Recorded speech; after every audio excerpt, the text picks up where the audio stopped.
Hey guys, tonight we're going to unwrap a Christmas mystery so strange, so sparkly, and so utterly unhinged that you'll never look at Grandma's fruitcake the same way again. We're talking about the glorious disaster that was Christmas in the 1800s. A time when the best holiday gifts were packed with more morphine than a Victorian dentist's office, and a generous sprinkle of cocaine was considered downright festive. Before we get into why children once awoke on Christmas morning to gifts that could legally get you arrested today, do me a favor, hit like, subscribe, and leave a comment if you actually enjoy what I do here. Let me know where you're listening from and what time it is.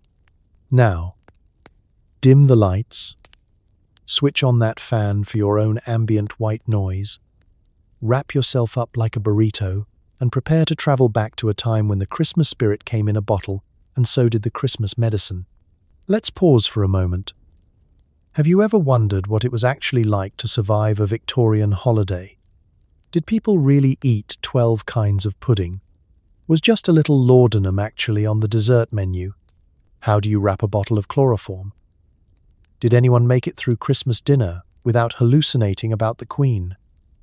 Could you even open gifts with all those lace cuffs and corsets in the way? Would you have been the family favorite, or the cautionary tale no one mentions after Boxing Day? Congratulations! You've just woken up in 1885. You're in a parlor that smells faintly of pine needles, pipe smoke, and something suspiciously pharmaceutical. Your stocking is stuffed, your head is pounding, and there's a small bottle of cough syrup on your nightstand that probably contains enough morphine to tranquilize a horse. Let's dive in. You peel yourself out of a bed piled with itchy blankets and wonder if your pounding headache is from excitement, the wood stove, or last night's tonic. Sunlight sneaks through the lace curtains, illuminating an array of mysterious bottles, tins, and powder-stained handkerchiefs. Santa's pharmacy haul has arrived. It's December 25th, 1885, and you're lying in what could generously be called a well-ventilated guest room. Your face half frozen, your toes tingling, and your mouth tasting faintly of licorice, turpentine, and something the pharmacist swore was just for nerves. The parlor below is already buzzing. Someone's winding the clock, the maid's shoveling coal into the stove, and you can hear the faint, glassy tinkle of what you suspect is your little brother investigating the bottle of children's soothing syrup that appeared magically in his stocking. Nothing says Christmas like the gentle patter of morphine-laced cough syrup being sloshed into a teaspoon by a 5-year-old in footy pajamas. You swing your legs out of bed and notice a thin layer of frost clinging to the window pane. It's the kind of cold that makes you grateful for every blanket, even the one that smells like last summer's mothballs and distant disappointment. Across the room, your Christmas stocking hangs heavy on the mantel. You shuffle over, your nightshirt tangled around your knees, and peek inside. The first thing you pull out is a red and green striped candy cane, still dusted with a suspicious white powder that could be sugar but might also be cocaine. In Victorian England, the difference is academic. Next to the candy is a small glass vial labeled Instant Holiday Cheer, a family remedy. The label features a jolly man with a moustache, so impressive it deserves its own Christmas card. The ingredients are a mystery, but the directions are simple. 1 teaspoon for the blues, 2 for stubborn relatives, 3 for a silent night. You put it back carefully. You're not that brave, yet. There are other treasures. A tin of heroin pastilles for sore throats. A package of sarsaparilla drops, promising to cure what ails you, and probably startle your liver into submission. You spot a jar of Dr. Morton's marvelous sleeping powder, which your older sister swears by, but which also once caused her to sleep through all of Boxing Day and most of a New Year's fireworks display. Even the licorice twists are suspect. They're fortified, which in this house could mean anything from extra anise to a generous dash of laudanum. Downstairs, the grown-ups are getting their own dose of Christmas cheer. Mother is fussing over the roast goose, occasionally pausing to take a discreet sip of restorative sherry she insists is strictly medicinal. Father is reading the newspaper, a faint dusting of white powder on his moustache. Thanks to a morning pick-me-up recommended by Queen Victoria's own physician. The advertisements on the breakfast table are as festive as the decorations. One promises a happy holiday, free of cough and care, with a glowing review from someone called the Earl of Nowhere in particular. Meanwhile, you and your siblings are torn between devouring your chemical confections and secretly swapping the more questionable gifts. You can have my soothing syrup if I get the nerve tonic, your little brother bargains, holding out a candy wrapped so tightly it could survive a house fire. Eventually, it's time for presents under the tree. The pine needles are brittle, the tinsel is made of actual lead, and the candles are burning dangerously close to a pile of paper-wrapped bottles. You receive a new pair of wool socks, Bliss. A chemistry set containing enough actual chemicals to qualify as a minor hazard, and a portable atomizer for dispensing nasal sprays, cough remedies, or, in a pinch, distracting unruly cousins. As you settle onto the rug, the parlor air thick with smoke, perfume, and the vague aroma of liniment, you feel a peculiar kind of contentment. Sure, your head is spinning. Sure, the world is a blur of sugar, stimulants, and well-meaning overdoses. But it's Christmas morning, you're warm, mostly, and the only thing left to do is watch as your grandmother passes out sherry-laced advice and someone tries to light the pudding with a bottle of tincture that's probably 90% ethanol. By the time the morning's over, you're not sure if you're excited, exhausted, or just moderately anesthetized. But as you curl back up on the settee, surrounded by your haul of questionable remedies, you know one thing for certain. Victorian Christmas morning isn't just about gifts. It's about survival. And if you make it to lunch without accidentally ingesting something illegal in 3 modern countries, you're doing better than most. Congratulations, you've survived another Christmas morning in the golden age of Santa's apothecary. Now, enjoy your nap. You've earned it. Forget oranges and chocolate coins. Your stocking bulges with licorice laced with cocaine, candies containing heroin, and maybe a little bottle of toothache drops. For children, of course. Nothing says Christmas like a sugar high with a side of local anesthetic. You reach into your stocking, half expecting the usual orange or some nuts, but instead your fingers close around a waxy packet promising invigorating peppermint lozenges, guaranteed to brighten even the dreariest winter morning. You know the code. Invigorating means there's probably something in there that would get you on a TSA watch list today. You pop one in your mouth, and it's like brushing your teeth with an Arctic wind and a low-dose stimulant. Congratulations, you're more awake than a caffeinated owl and still wearing your nightcap. Next up, there's a suspiciously heavy little tin marked Dr. Merriweather's Miracle Pastilles. The label features a beaming child, possibly already halfway to Valhalla, swinging a jump rope with the kind of enthusiasm only found in marketing illustrations and kids who have not yet read the dosage instructions. You pry open the tin, expecting a whiff of mint, but instead you're greeted by a smell that's somewhere between black licorice and fresh paint. The ingredients, written in the world's smallest print, proudly boast heroin, morphine, codeine, and a pleasant hint of anise. Modern you would recoil in horror, but Victorian you just shrugs, because at this point, it's either try the pastille or listen to your younger sibling play the same 3 notes on the penny whistle for the 6th hour straight. A little further down in the stocking is a glass bottle sealed with wax and a bright green ribbon. The label says Mrs. Tillingham's toothache drops for instant relief. You shake it gently. The liquid inside looks innocent enough, but the instructions are clear. Apply generously to any child with a fussy temperament, sore tooth, or excess of energy. The subtext: let's knock the kids out before the pudding is even served. You suspect this is less about dental health and more about survival. If you're feeling brave, You'll try a drop on your tongue and experience a gentle numbing sensation, followed by a wave of calm that's less about magic and more about pure pharmaceutical science. Within minutes, the only thing you can feel is the vague sense that Christmas is going rather well, and maybe you don't mind the penny whistle after all. Tucked into the toe of your stocking, there's a tiny box of opium candies. The outside promises a festive floral flavor. You're not sure if that means rosewater or just flower adjacent.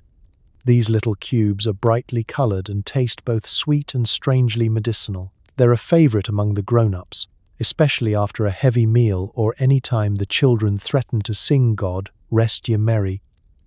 Gentlemen, one more time. Even the family dog eyes the opium candies, hoping someone drops one, as if dogs in the 1880s didn't already have enough to worry about. But the true pièce de résistance in every Victorian stocking is the set of toy medical instruments. You pull out a tiny wooden syringe, completely functional, for play, and perhaps a little too realistic for comfort. There's a small glass vial of saline, which, in a pinch, the instructions say, can be replaced by any household remedy for cough, congestion, or general malaise. You and your siblings line up your dolls for an emergency Christmas operation. In a world before video games and action figures, nothing beats the thrill of pretending to administer morphine to your favorite stuffed bear. Your parents, meanwhile, barely notice. They're too busy divvying up their own adult stocking stuffers, tiny bottles of patent medicine with names like Santa's Elixir of Endurance and Jolly Old Doc's Winter Cordial. The labels are cheerfully vague. The effects are not. The family cat hides under the settee, no doubt remembering the Christmas it accidentally licked a peppermint drop and spent 3 hours staring at the wallpaper. By late morning, the house is a carnival of hyperactive children and blissed-out adults, everyone slightly sticky, faintly buzzing, and filled with a warm sense of holiday cheer and possibly a little numbness. Looking back, you wonder how anyone survived to see New Year's. But you have to admit, there's a certain genius to the Victorian approach. Stockings weren't just a celebration, they were a pharmaceutical adventure. And when the last sweet is gone and the last bottle is tucked away for emergencies, you settle in by the fire, grateful that the worst you have to fear is a little drowsiness and the growing suspicion that next year you might actually prefer an orange.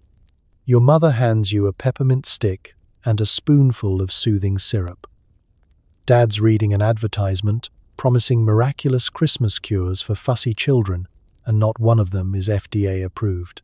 You watch as your mother expertly measures out the syrup, her steady hand proof that she's done this before, probably twice before breakfast.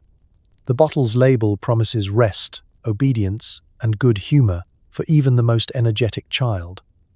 In smaller print, contains morphine, codeine, and traces of hope. She stirs it into your morning porridge, adds a cheerful Merry Christmas, and gives you a look that says, "Don't ask questions. Just swallow." You're starting to suspect the Victorian ideal of children should be seen and not heard was less a rule and more of a pharmaceutical strategy. Across the table, Dad is buried in the morning paper, which is mostly ads for holiday bargains, miracle tonics, and gently threatening reminders to buy coal.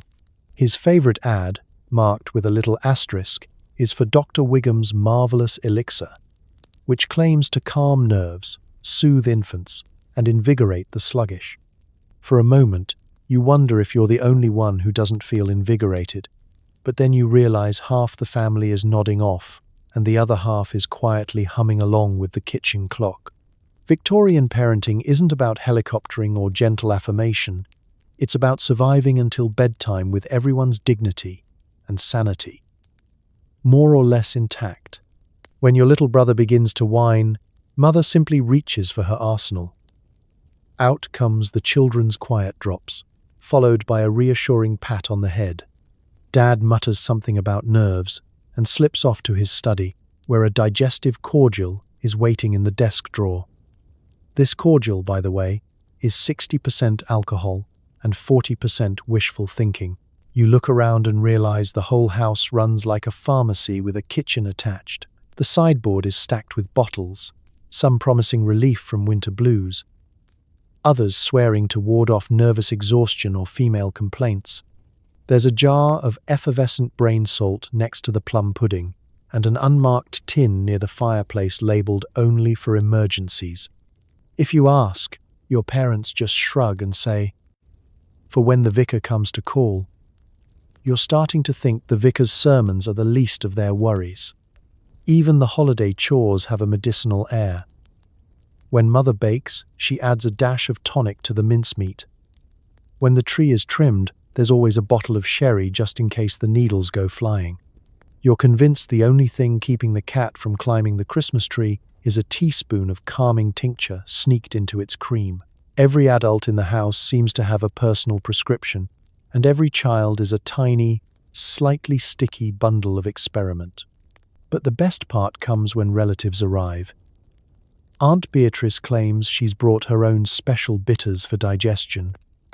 Uncle Reginald has a flask labeled stomach tonic that smells suspiciously like gin. They clink bottles under the mistletoe and reminisce about the year Grandpa took just a sip of someone's nerve syrup and spent the whole of Christmas Day peacefully snoring under the piano. Of course, with all these potions comes the occasional misadventure. You've seen your father chase the dog around the parlor, convinced it had eaten his cough lozenges. It hadn't. Your mother once accidentally swapped the sleeping draught with the invigorating drops and spent 3 hours wondering why nobody was napping. And last Christmas, someone mistook the cherry cordial for actual cherries. Results were chaotic, hilarious, and only slightly alarming. Yet, for all the chaos, there's a warm, odd sort of order to it. Victorian parents may have lacked a modern parenting manual, but they compensated with resourcefulness, stubborn optimism, and a shelf full of brightly labeled bottles. They made it work, sometimes with a little too much help, but always with the best intentions. As the morning sun creeps across the wallpaper, you find yourself both comforted and mildly concerned by the steady clink of glass bottles, the cheerful hum of your parents' banter, and the knowledge that, here in the Victorian household, love is measured not just in hugs, but in teaspoons. It's not perfect, but it's tradition. And who needs FDA approval when you have family? You flip through the 1884 Sears catalogue. On page 1, morphine suppositories. Page 2, cocaine toothache drops, perfect for teething toddlers. Every page is a festive horror show, and everyone's a willing participant. There's a certain holiday excitement in the air as you sit cross-legged by the fire, catalogue in your lap, pencil poised and ready to circle your wish list for Santa, or, more likely, for Aunt Martha, who never could resist a good deal on bulk liniments. Victorian Christmas shopping isn't about finding the year's hottest toy or the coziest scarf. It's about opening the world's thickest book of questionable ideas and pointing at the one most likely to produce the loudest results. You start with the front cover, decked out in holly and ambitious typography. Everything for the home, the farm, and the faint of heart, the tagline boasts. The promise is endless, the wares bewildering. There are pages of patent medicines, rows and rows of bottles, boxes, and tins, each with labels more enthusiastic and fonts more illegible than the last. Dr. Hibbard's restorative salve for nervousness, neuralgia, and minor demonic possession. You read the description twice, just to be sure you haven't slipped into an opium-induced hallucination. It's real. Someone is wrapping this up in tissue paper and sending it to Grandma. There's an entire spread dedicated to family favorites, which, this year, means a dazzling variety of syrups, drops, and pills for every conceivable complaint. Children's quieting cordial for Christmas night calm. The suggested age range is unclear, but the dosage seems optimistic. You wonder if you can get away with putting a bottle in Dad's stocking. It doesn't stop with medicine. The gift section is awash with medical curiosities. Glass syringes with hand-carved wooden plungers, decorative atomizers for spraying ether or lavender water, depending on your mood, and boxed sets of home leech kits, now in a festive red tin. Nothing says holiday cheer like a jar of holiday leeches. There's a selection of festive pill cases, gold-plated for the stylish hypochondriac in your life, and an ad for a portable bloodletting kit, great for travel, tucked between the usual stocking stuffers. Is it a joke? Is it serious? No one's sure, and that's half the fun. For the children, the catalogue offers cough drops for the busy child and nerve tonic bonbons. Keep them quiet all evening. There are advertisements featuring cherubic, wide-eyed toddlers beaming with suspicious serenity, holding jars of something that, according to the fine print, contains more morphine than a turn-of-the-century field hospital. You half expect the catalogue to come with its own liability waiver. On the next page, things get creative. Mrs. Dalloway's Miracle Drops for the holiday blues and Professor Gigg's Snoring Remedy, now with extra laudanum. In the back, there's a discreet ad for Gentleman's Confidence Powder, recommended for holiday performance. The product description is vague, the testimonials deeply suspect, and the overall vibe is don't ask too many questions. Your favorite section, though, is the deluxe kits. For a truly memorable Christmas, there's the celebration chest, complete with 6 bottles of different elixirs, a silver spoon for easy dosing, and a small pamphlet of reassuring poetry. Perfect for the festive family, the ad declares. You can't help but imagine Christmas morning chaos as every relative tries out a different potion, the children giggling uncontrollably, while Uncle Bernard claims he can hear colors. If anyone's feeling extra adventurous, there are even science kits. Learn the magic of chemistry includes real hydrochloric acid and ether, plus instructions for safe home experiments. The catalogue notes parental supervision suggested, but not required. You wonder how many Victorian parlour curtains went up in flames in the name of holiday curiosity. By the time you reach the end, the sheer absurdity of it all hits you. The catalogue is less a shopping guide and more a field manual for surviving the winter with as many sensations as possible, preferably while sedated. The line between gift and prescription has been lovingly, hopelessly blurred. When you finally put the catalogue down, your pencil hovering over Dr. Bellamy's warming plaster, guaranteed to stick for the entire 12 days of Christmas, you realize Victorian gift-giving isn't about safety, common sense, or restraint. It's about giving with gusto, receiving with gratitude, and hoping no one reads the warning labels until after New Year's. You lean back, listening to the comforting sounds of bottles clinking and relatives laughing, and wonder what Christmas catalogues will look like 100 years from now. Probably fewer leeches, maybe. The tree is decorated with glass baubles and real candles, but your candy canes are loaded with cocaine. Heroin lozenges are passed around as cough drops. Grandpa's snoring? Give him another lozenge. You sit cross-legged on the parlour floor, eyes wide with wonder, or maybe that's just the after-effects of your third invigorating peppermint. It's hard to tell in a room where the scent of pine needles mingles with the sharper notes of camphor and the cloying sweetness of medicinal confections. The Christmas tree sparkles dangerously, both from the fire risk and the chemically enhanced children dashing laps around the furniture, each clutching their own festive, mildly illegal treat. You reach into a porcelain bowl and pull out a handful of red and white candy canes, twisted and glossy, with the faint chemical aroma that hints these are no ordinary sweets. Victorian apothecaries didn't see much difference between stocking fillers and the day's pharmaceutical breakthrough. These candy canes are sold as refreshing, enlivening, and suitable for young and old. In tiny letters underneath, the main ingredient is helpfully listed as coca extract. You break off a piece, savoring the cold zing that makes your tongue tingle and your thoughts feel, well, let's just say you're very focused on the present moment. The adults, meanwhile, are unwrapping what looks like a box of ordinary lozenges, but what the label proudly proclaims as heroin pastilles, for winter's chill and family harmony. You watch as your father offers one to your uncle, who's fighting off a winter cough and losing the battle.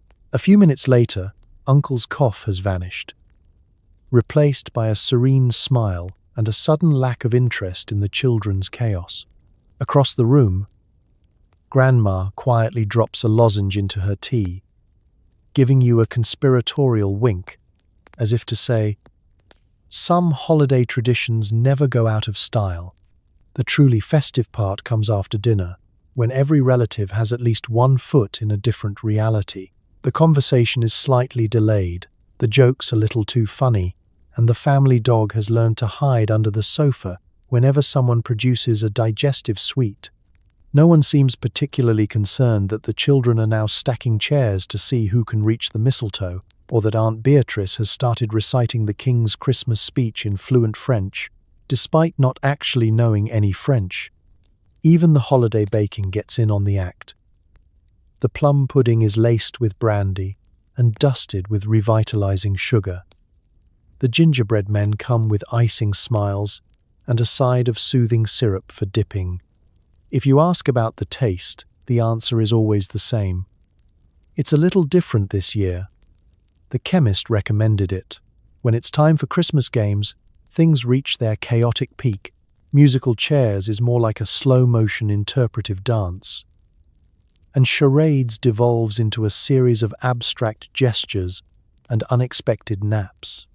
The only person with any real energy is the baby, who, having licked a candy cane, is now enthusiastically crawling up the drapes.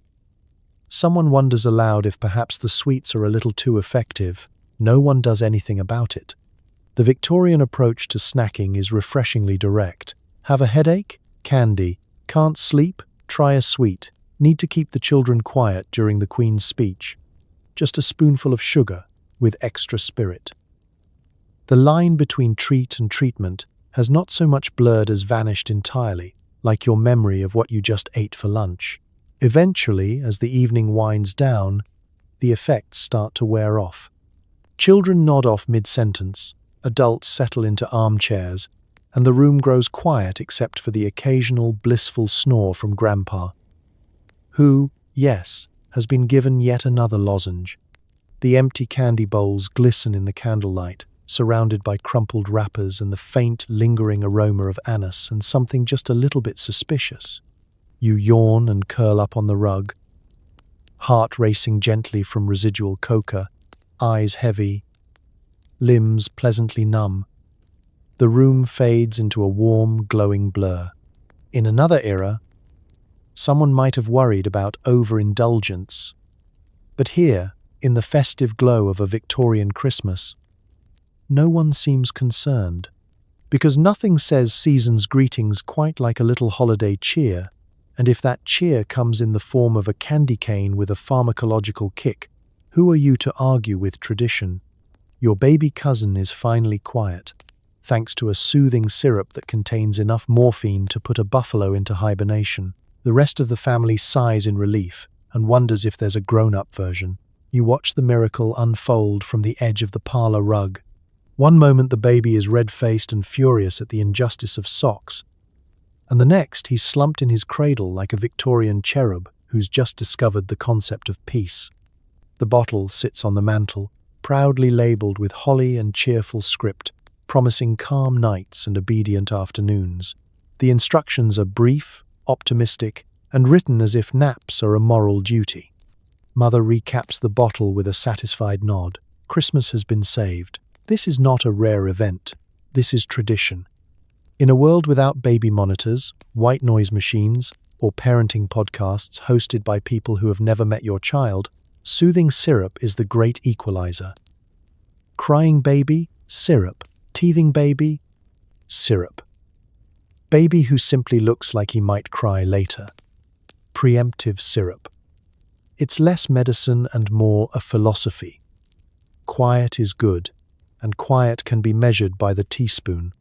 The adults gather closer, voices lowered, movements suddenly careful, as if noise itself might undo the spell. Someone whispers, that the baby hasn't slept this peacefully since August. Another relative asks, only half joking, whether the syrup works on husbands. There's a knowing laugh. A few eyes drift toward the sideboard, where an assortment of tonics waits patiently, each promising relief from nerves, digestion, melancholy, or relatives who stay too long. Let's talk about the syrup itself. It smells faintly sweet, like licorice and regret, and it pours thick and slow, clinging to the spoon as if it knows its power. No one really talks about what's in it. They don't need to. Everyone knows it works. Doctors recommend it. Newspapers praise it. Advertisements feature rosy-cheeked babies gazing lovingly at their mothers, blissfully unaware they've been chemically negotiated into silence. You glance around the room and realize the syrup's influence isn't limited to infants. Cousins are slumped on settees. Uncle Bernard has stopped arguing about politics and is staring into the fire like it's telling him secrets. Grandma, who earlier insisted she didn't need any of that nonsense, is now nodding gently in her chair, hands folded, smiling at nothing in particular. Someone definitely found the grown-up version. The beauty of the tradition is its versatility. During Christmas gatherings, soothing syrup isn't just about naps, it's about survival. It smooths over the sharp edges of long dinners and longer conversations. It turns shrill carols into a soft hum and transforms hyperactive children into decorative throw pillows. When the baby sleeps, the house breathes. When the house breathes, Christmas continues. Of course, there are rules. You don't give the syrup before opening presents, that would be rude. You wait until after the initial excitement, after the paper has been torn and the toys briefly admired. Then, when the chaos crests and threatens to spill over into tears or minor fires, out comes the bottle. Not rushed, not panicked, calmly, reverently, like a ritual passed down with the family silver. You can't help but notice how efficient it all is. No pacing the halls, no desperate rocking, no whispered negotiations with the universe. Just a spoon, a nod, and a silence that settles over the room like snow. In the corner, the Christmas clock ticks steadily, and for once, no one minds the sound. As evening approaches, the syrup's effects ripple outward. The baby sleeps on. The children grow drowsy. The adults soften. Conversations drifting into stories and half-finished thoughts. The house feels warmer, quieter, almost tender. Candles flicker. The fire crackles. For a brief, syrup-assisted moment, everyone is content. You sink into a chair, eyelids heavy, limbs relaxed, thinking that maybe, just maybe, the Victorians were onto something. Not the ingredients, perhaps. Definitely not the ingredients. But the idea that rest is sacred, quiet is precious. And sometimes the greatest Christmas gift is a room full of people not yelling. The bottle remains on the mantel, glowing softly in the firelight, a symbol of an age when solutions were simple, if a little alarming. And as you drift towards sleep, you understand why this tradition endured. Because in a noisy world, peace, even the chemically borrowed kind, felt like a miracle. Everyone's coughing, wheezing, or sneezing, but not to worry. The cure is laudanum, a magical mixture of opium and alcohol. Tastes terrible, works instantly, and nobody remembers the rest of the day. It's Christmas morning, and the entire house sounds like an orchestra of tubercular elves. Someone is rattling out a carol on the piano, half the family is huddled under shawls, and the other half is lined up at the parlor door, clutching their chests and begging for relief. Every Victorian home is a petri dish in December, and your family is starring in the before section of an advertisement for industrial-strength cough syrup. The good news? You're about to be introduced to the miracle of laudanum, the 19th century's answer to every seasonal ailment, except, possibly, excessive optimism. You shuffle to the mantel, where a row of brown glass bottles sits in a position of honor, each one labeled in elegant script and all caps. Laudanum, a remedy for man and beast. The beast bit isn't a joke. If the dog starts coughing, he's getting a dose too. There's no such thing as childproof in this household. There's barely adult-proof. Children line up behind the dog, each hoping for a little of that magical Christmas numbness. Mother prepares the ritual, a teaspoon for you, a teaspoon for your sister, a teaspoon for anyone showing signs of ambition or emotion. You steel yourself. Laudanum is not a flavor you grow to love. It burns like betrayal and tastes faintly of spoiled fruit, licorice, and regret. If you manage to swallow it without making a face, you're either very brave or your taste buds have already checked out for the winter. Within minutes, the house transforms. The coughs die down, replaced by the gentle sound of snoring in every corner. Father is reclined in his armchair, drooling softly onto the newspaper. Aunt Edith, who usually complains about the cold, is now too sedated to notice she's sitting next to a drafty window in just her petticoat. The baby, who was threatening to scream the paint off the parlor wall, is now peacefully dreaming about sugar plums or possibly flying elephants, depending on the dose. Laudanum isn't just a medicine in your house, it's an experience. The first thing you notice is the warmth, a flush that starts in your cheeks and sinks through your bones, making every uncomfortable thing about Victorian Christmas, the cold, the damp, your cousin's accordion solo, seem delightfully far away. The second thing you notice is the gentle blurring of time. Did you open gifts already? Is it still Christmas? Or Boxing Day? Or February? No one's really sure, and no one cares. It's the closest you'll ever come to hibernation while still technically upright. Of course, laudanum's powers are not limited to the common cold. Feeling nervous about reciting your poem for the vicar? A nip of laudanum? Too many relatives crammed into the parlor? 2 nips. Your stocking contains a tiny bottle just in case, tucked between the candied orange peel and a peppermint stick for good measure. Even the Christmas pudding has a dash for flavor and for family harmony. Eventually, the world grows quiet. The fire burns low, the candles flicker, and the only drama comes from the cat, who's found the laudanum bottle left uncapped and is now staring, wide-eyed, at a patch of dust motes for the better part of an hour. You would help, but your limbs have taken on the pleasant density of pudding, and everything feels softer, quieter, more bearable. If there's a moral to the story, it's this.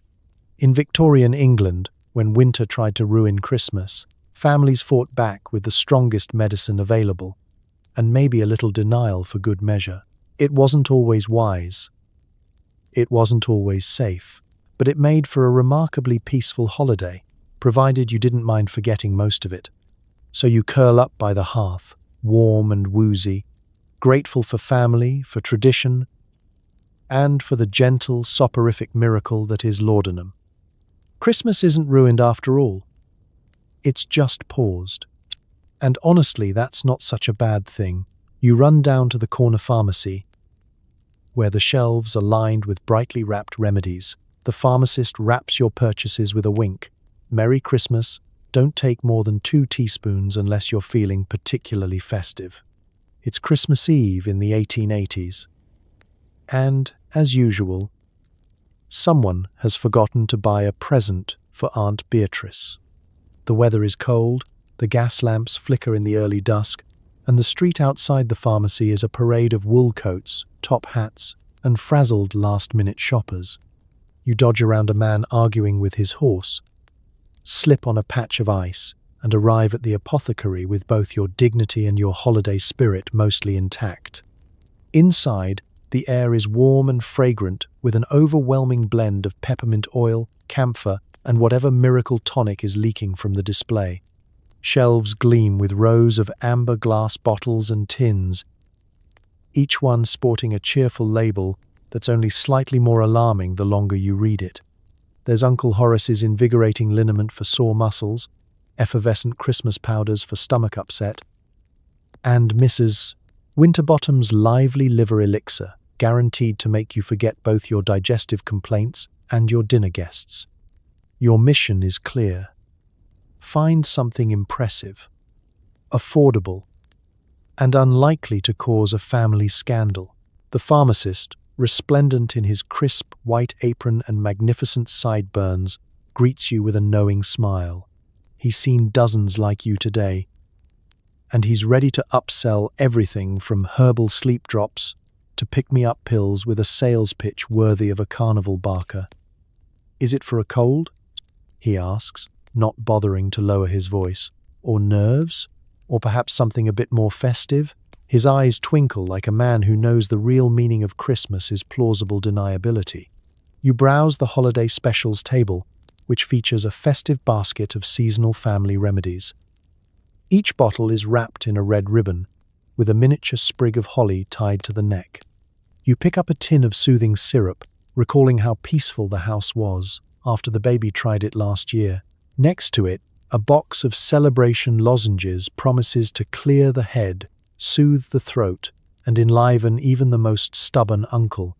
In fine print, may cause drowsiness, euphoria, or spontaneous dancing. You weigh your options. There are digestive tonics for after dinner, sleep elixirs for the rowdy cousins, lung balsam for anyone hacking up a festive lung, and nerve cordial for mother, who claims the mere sound of sleigh bells triggers her holiday palpitations. You briefly consider the patent painless tooth extractor, essentially a bottle of chloroform with a bow on it, but decide against any present that doubles as a kidnapping accessory. As you approach the counter, a small crowd of desperate shoppers is already negotiating bulk discounts on invincible sneeze powder and tonic wine. The pharmacist is in his element, expertly wrapping purchases in festive paper and slipping in samples with a practiced flourish. He warns the elderly gentleman ahead of you not to mix his liver tonic with the headache draft, unless you're hoping to see the new year twice. Your own purchases are wrapped with the speed and dexterity of a magician.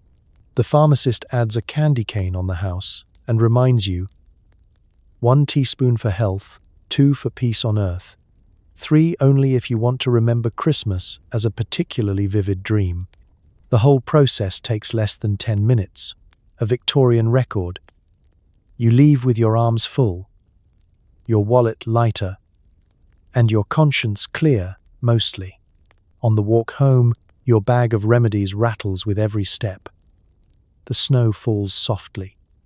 You pass other shoppers carrying their own apothecary treasures, each one a little walking advertisement for the era's wild optimism. By the time you reach home, the house is buzzing with anticipation and a faint medicinal aroma wafting from the kitchen. You present Aunt Beatrice with a beautifully wrapped nerve cordial, and she accepts it with a wink, as if to say, "You know me too well." The family admires your good sense, and even the dog seems to approve. After all, in the 1880s, a trip to the apothecary wasn't just shopping, it was an act of holiday preparedness. So you settle in, surrounded by the comfort of remedies, laughter, and the knowledge that, should the holiday take a turn for the worse, you've got a bottle for that. Christmas at the apothecary. Because nothing says peace and goodwill quite like a family that's pleasantly sedated and ready for anything. You survived Christmas, but Boxing Day arrives with a headache that feels like it's been weaponized. There's a remedy for that too. More opiates, or maybe a brisk walk if you're feeling risky. You open your eyes to the grey dawn and immediately regret it. The air is cold and damp, your head throbs in time with the church bells down the street, and every part of your body aches as if you'd spent Christmas wrestling with a team of determined reindeer. The parlour is littered with the remains of yesterday's festivities. Torn wrapping paper, empty bottles, an inexplicably sticky doorknob, and at least one cousin asleep under the tree, using a box of digestive biscuits as a pillow. Welcome to the morning after, where Christmas cheer has turned to Boxing Day regret. Somewhere in the kitchen, you hear the clatter of teacups and the low, desperate murmur of adults in search of the cure. This is a house-wide crisis, a holiday tradition all its own. The quest for a hangover remedy strong enough to put the spirit back in holiday spirit. You shuffle downstairs in your dressing gown, passing Aunt Beatrice, who is clutching her head and muttering about never again, which everyone knows is a festive lie. Victorian medicine has answers. Too many, in fact. Mother reaches for the trusty restorative cordial, a syrup that combines opium, quinine, and just enough peppermint to make you think it's doing something for your breath. A spoonful before breakfast, she says, and you'll feel right as rain. You're not sure what rain is supposed to feel like, but if it means slightly less miserable, you're willing to risk it. Father opts for something stronger. A tiny glass of patent morning, after elixir, which smells like paint thinner and broken promises. He downs it in one gulp and blinks twice, as if waiting for his vision to return. Meanwhile, the children are in suspiciously high spirits, which is either a miracle or a sign that someone found the leftover invigorating pastilles from last night. The dog is still asleep, exhausted from trying to herd sugar-crazed children and avoid stray drops of nerve tonic. Even the family cat, notorious for 9 lives and 0 regrets, is curled up in a sunbeam, apparently immune to the chaos.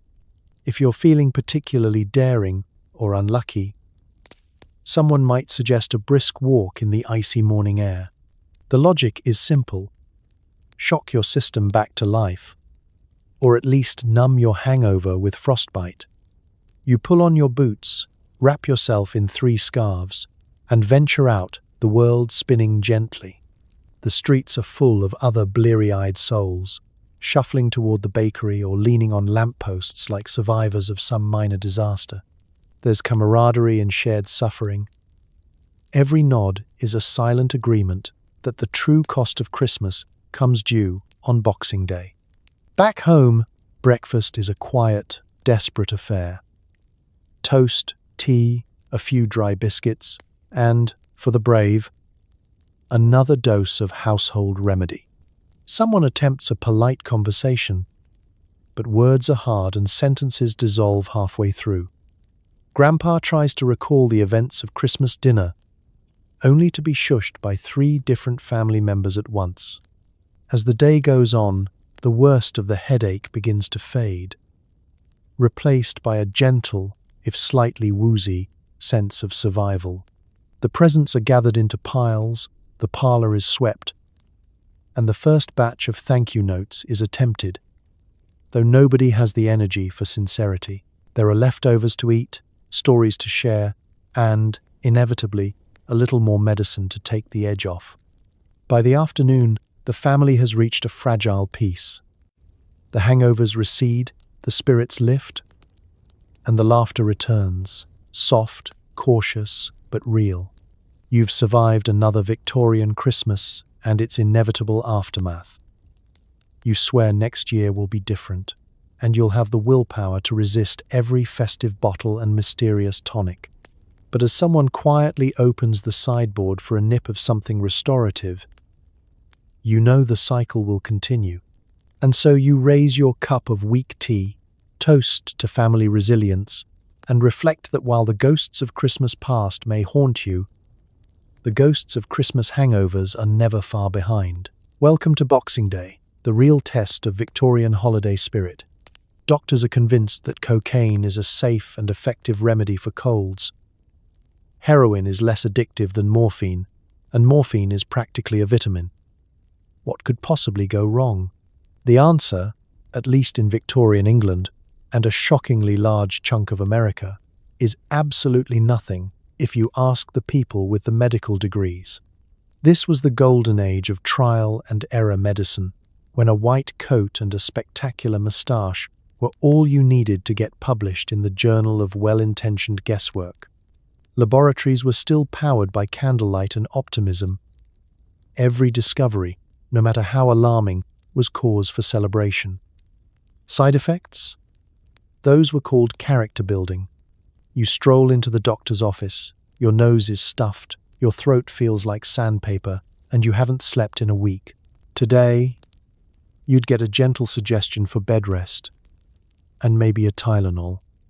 Back then, the doctor, with all the confidence of a man who's never questioned anything in his life, prescribes a refreshing nasal powder, cocaine, a syrup for the cough, heroin, and soothing drops for general malaise, morphine with a hint of clove for flavor. You leave the office with a bag full of controlled substances and a promise to report back if your toes fall off. The most amazing part, this wasn't a secret. Every reputable doctor had shelves stacked with amber bottles and a supply of testimonials from patients who definitely weren't hallucinating when they wrote them. Newspapers ran full-page ads. Send for Dr. Huxley's vital elixir. Now with extra coca. The public believed it because, frankly, the alternative was accepting that most ailments just had to be waited out with hot water and hope. It wasn't just the doctors. Scientists, yes, actual scientists, were hard at work making things worse. One landmark study claimed that heroin was the ideal cure for morphine addiction. The logic was sound. If morphine made you too sleepy, just try heroin for that peppy pick-me-up. When the first patient started tap dancing in the waiting room, the medical community was thrilled. Another breakthrough. The press fueled the hype. Articles breathlessly reported on the wonders of the new chemical age. Cocaine, the tonic of the future. One headline promised, right next to a recipe for household germ destroyer, bleach, vinegar, and a stiff upper lip. The public lapped it up. If a little medicine made you feel good, then a lot must be even better. Dosing was more of an art than a science. The only real measurement was until the patient stops complaining. Parents bought into the science too. After all, if a doctor said it was safe, who were they to argue? Mothers spooned soothing syrup into fussy babies with the same casual confidence they used to serve porridge. Fathers handed out cough drops like after-dinner mints. Even the clergy got involved, passing around bottles of restorative cordial at Christmas socials.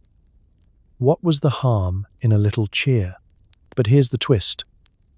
Nobody seemed to notice or admit when things started to go wrong. Sure, Cousin Harold couldn't sit still for 3 days after his Christmas nerve tonic, and Grandma occasionally forgot the names of her own children, but these were chalked up to nervous dispositions or holiday excitement. When accidents did happen, the answer was always another tonic, another cure, another leap of medical faith, because the alternative, admitting the science might not be settled, was simply too terrifying. So why was everyone okay with it?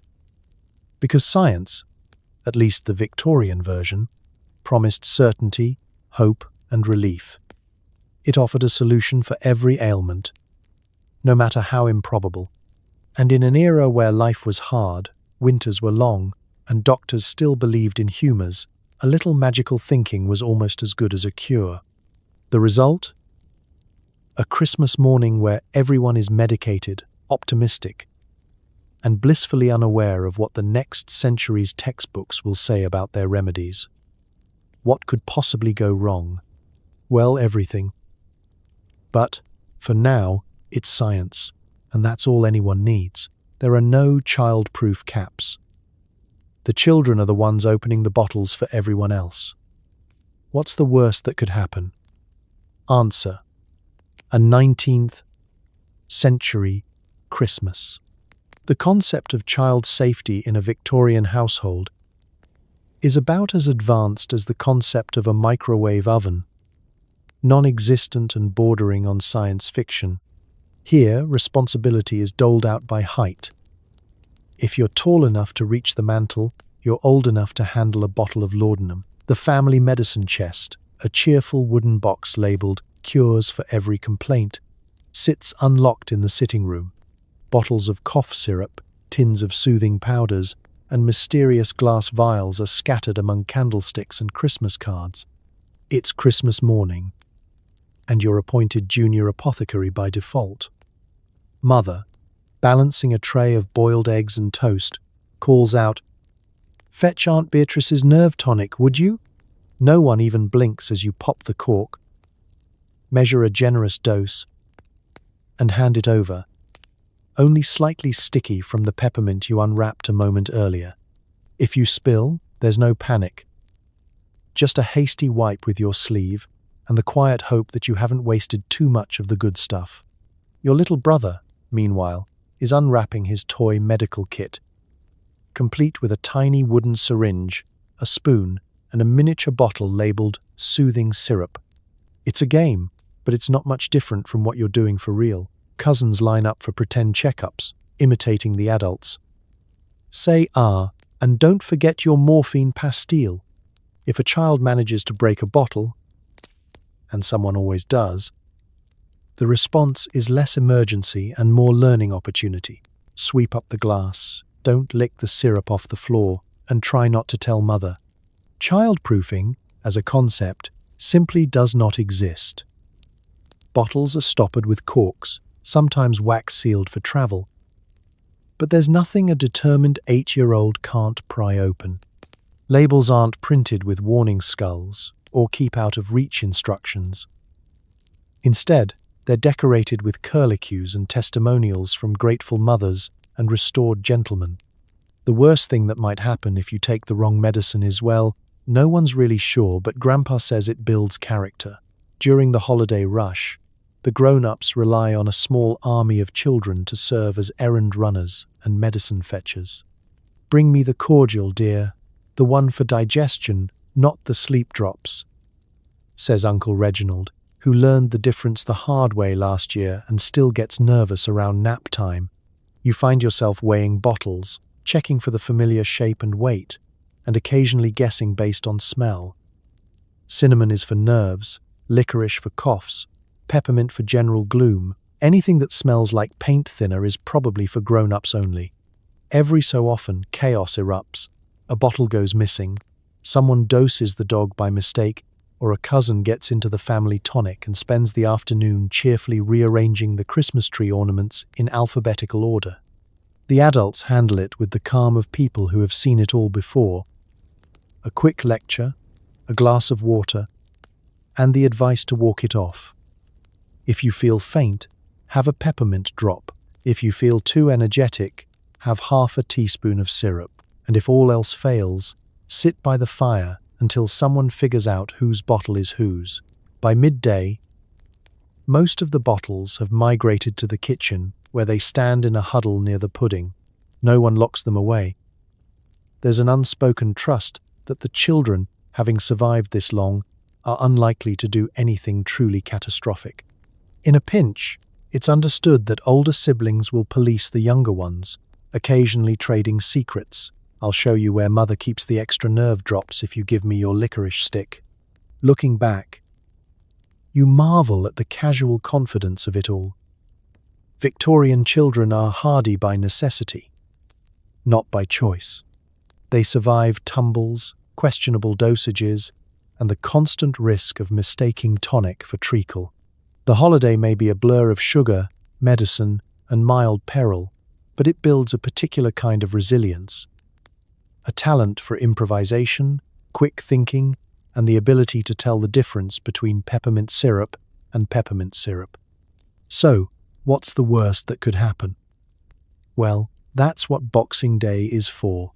But for now, you're the proud, slightly nervous guardian of the family medicine chest, living proof that, sometimes, the real miracle of Christmas is simply making it to New Year's. You marvel at the advertisements. Give the gift of energy, cocaine for tired mothers, and heroin syrup for a restful holiday. Santa is basically a pharmaceutical rep. Everywhere you look. Victorian Christmas is a fever dream of marketing genius and questionable ethics. The morning paper arrives, thick as a small novel, its pages bursting with full-color illustrations and glowing testimonials for miracle tonics and family remedies. You flip through, squinting at fonts more decorative than legible, and spot ad after ad that reads like a dare. For the overwrought parent, Dr. Snodgrass's celebrated elixir, now with extra morphine. The margins are littered with tiny, ecstatic reviews. Mrs. H. of Kent claims she's never felt so energetic after 2 doses of what is essentially Christmas in powder form. The genius of these ads is that they make everything sound not just safe, but essential. Forget socks or oranges. The best stocking stuffers this year are bottles of children's quiet drops and restorative tablets for family cheer. The language is so persuasive you half believe you're depriving your loved ones if you don't slip a bottle of Laudanum under the tree. Don't let the Christmas blues spoil your holiday. Fight back with Professor McTavish's Mood Lifter. Guaranteed results or your next nap is free. There's even a handy chart, recommended dosage for infants, children, ladies, and gentlemen of stout disposition. Of course, the illustrations are a world unto themselves. Cheerful mothers with perfectly coiffed hair serve heroin lozenges to toddlers who smile back, rosy-cheeked and suspiciously docile. Santa is depicted as a benevolent old pharmacist, holding up a bottle with a wink and a finger pressed to his lips. Secret stocking surprises, the caption reads, as if opiates are just another type of Christmas candy. The fine print, if it exists at all, is as optimistic as the main headline. No known side effects, except possibly a sense of well-being and increased enthusiasm for chores. There are ads aimed at every imaginable market. For teachers, the end of classroom chaos cocaine, infused throat lozenges, and, for grandmothers, enjoy the grandchildren, herbal sleep drops for a silent night. You start to suspect that every problem of the holiday season, from rowdy relatives to indigestion, has a bottled solution, if you just believe in science and the magic of modern chemistry. The true masters of this mayhem are the seasonal promotions. Apothecaries offer family holiday packs, featuring 4 or 5 cures wrapped together with a festive ribbon and a free sample of something labeled only as cheer. The 12 Remedies of Christmas campaign is a particular favorite, promising a new medicinal adventure for each of the 12 days. Day 1, sarsaparilla tonic. Day 2, nerve tablets. Day 3, Dr. Spratt's Snore Be Gone, recommended for fathers, uncles, and any other nocturnal disturbers.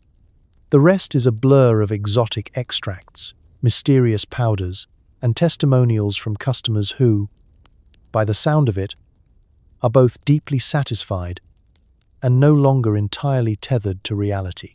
Even household brands join the fun.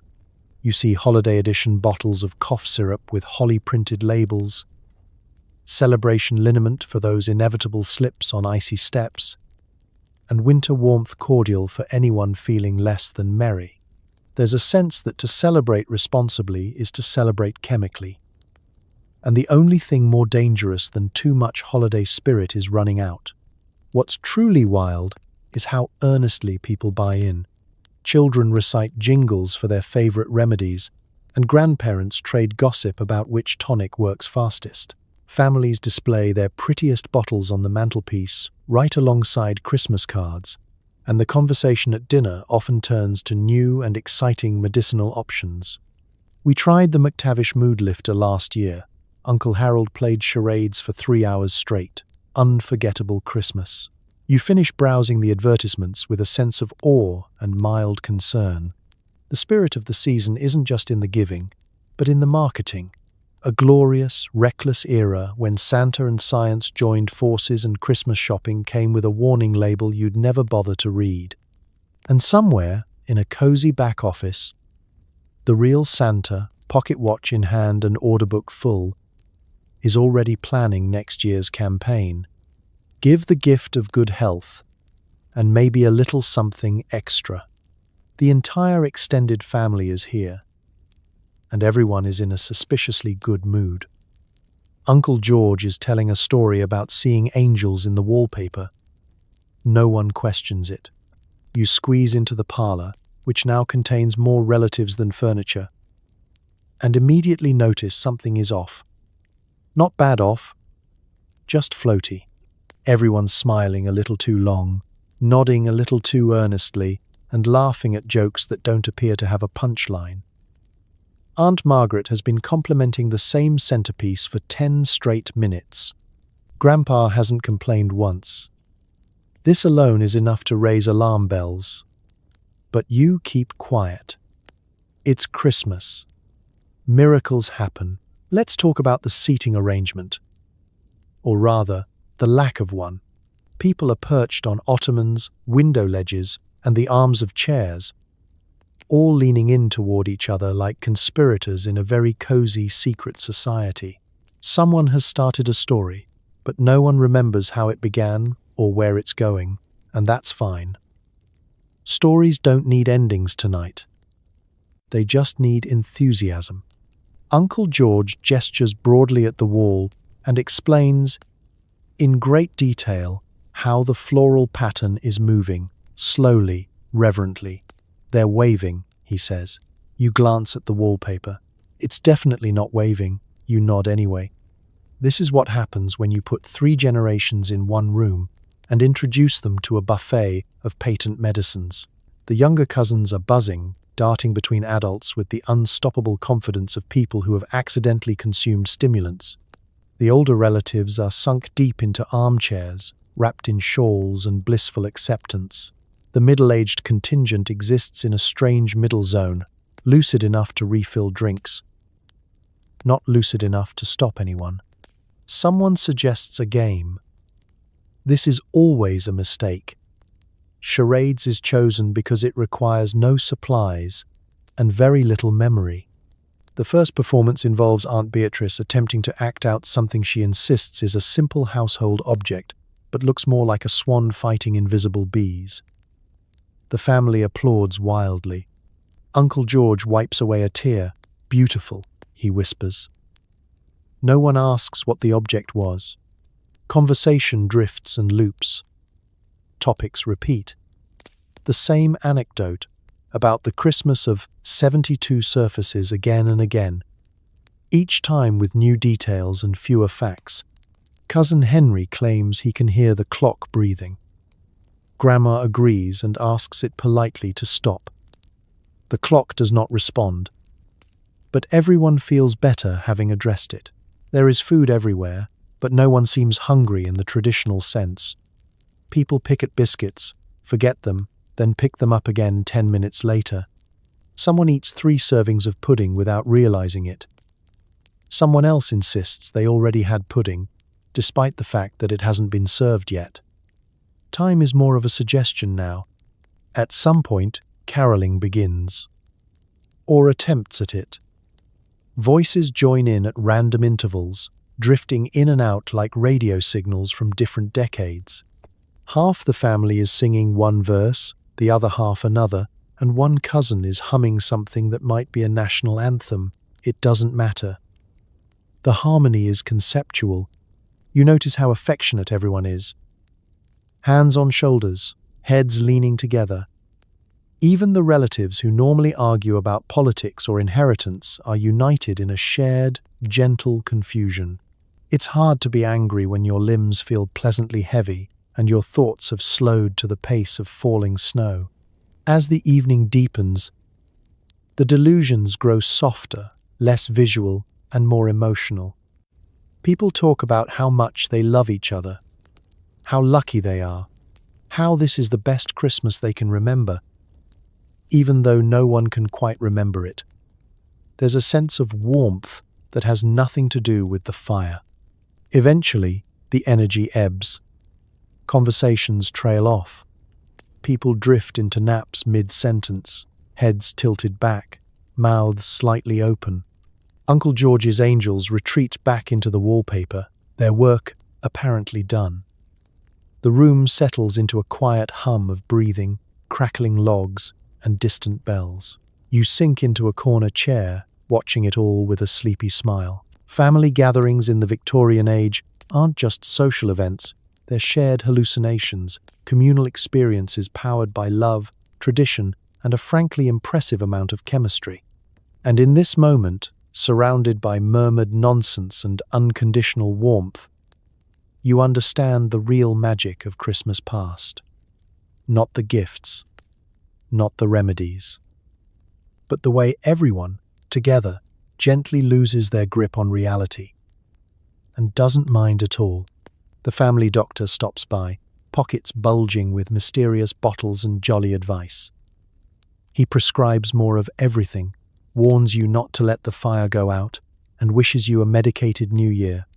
You hear the familiar knock at the door, a mix of authority and holiday cheer. The doctor steps in, boots dripping snow, scarf askew, and a medical bag so stuffed with bottles that it could double as a mobile chemistry set. He smells faintly of eucalyptus and optimism, the signature scent of a man who has never once let side effects dampen his bedside manner. He's greeted like a visiting dignitary. Mother fusses with his coat.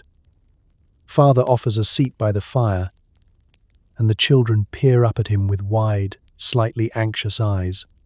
Is he here to check pulses, or is he just delivering this year's ration of miracle tonics? The answer, as always, is both. With a practiced flourish, the doctor unpacks his bag onto the parlor table. Out come the classics: a bottle of Laudanum for coughs, nervous drops for nerves, a festive box of heroin pastilles for winter malaise, and a tin of cocaine lozenges for when the season's cheer needs a boost.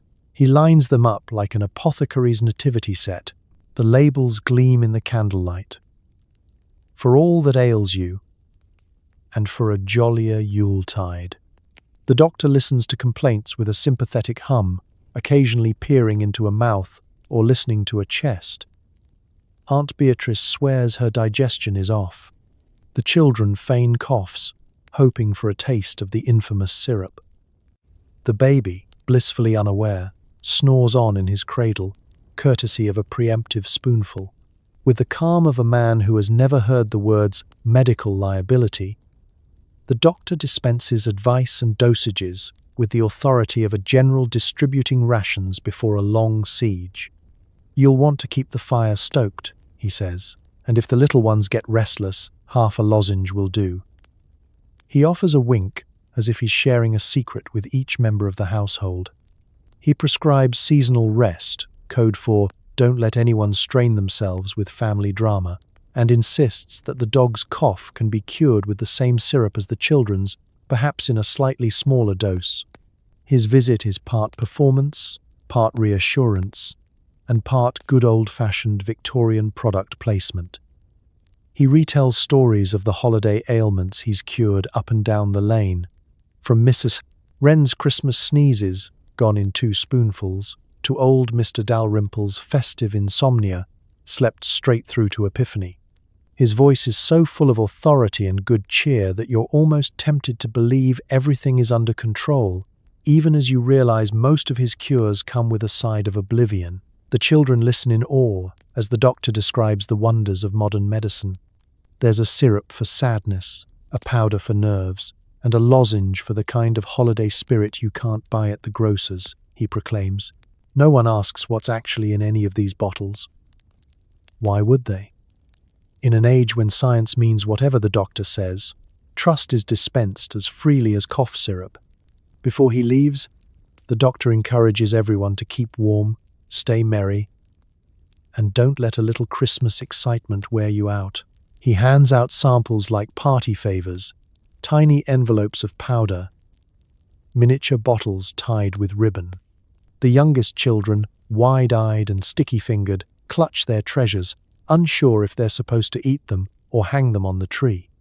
With a final flourish and a medicated new year to all, the doctor heads back into the snow, leaving the family a little calmer, a little drowsier, and a lot more optimistic about surviving the season. You're not sure if his visit cured anything at all, but you can't deny Christmas feels a bit more magical once the medicine cabinet is fully stocked. Because in the Victorian era, the true spirit of Christmas is part goodwill, part family, and, just to be safe, a healthy dose of whatever the doctor brought in his bag.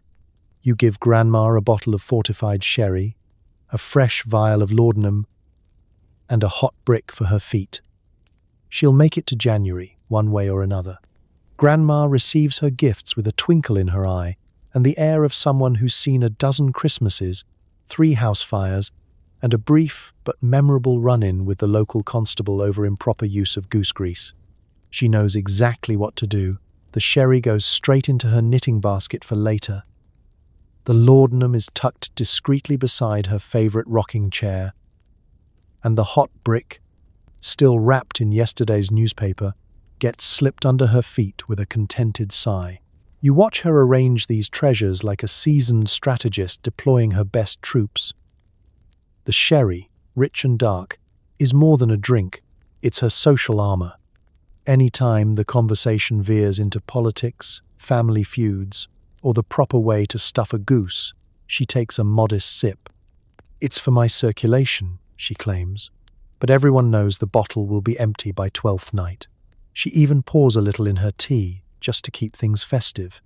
The laudanum, her real secret weapon, sits close at hand for aches, pains, and the occasional existential crisis brought on by an entire day with extended family.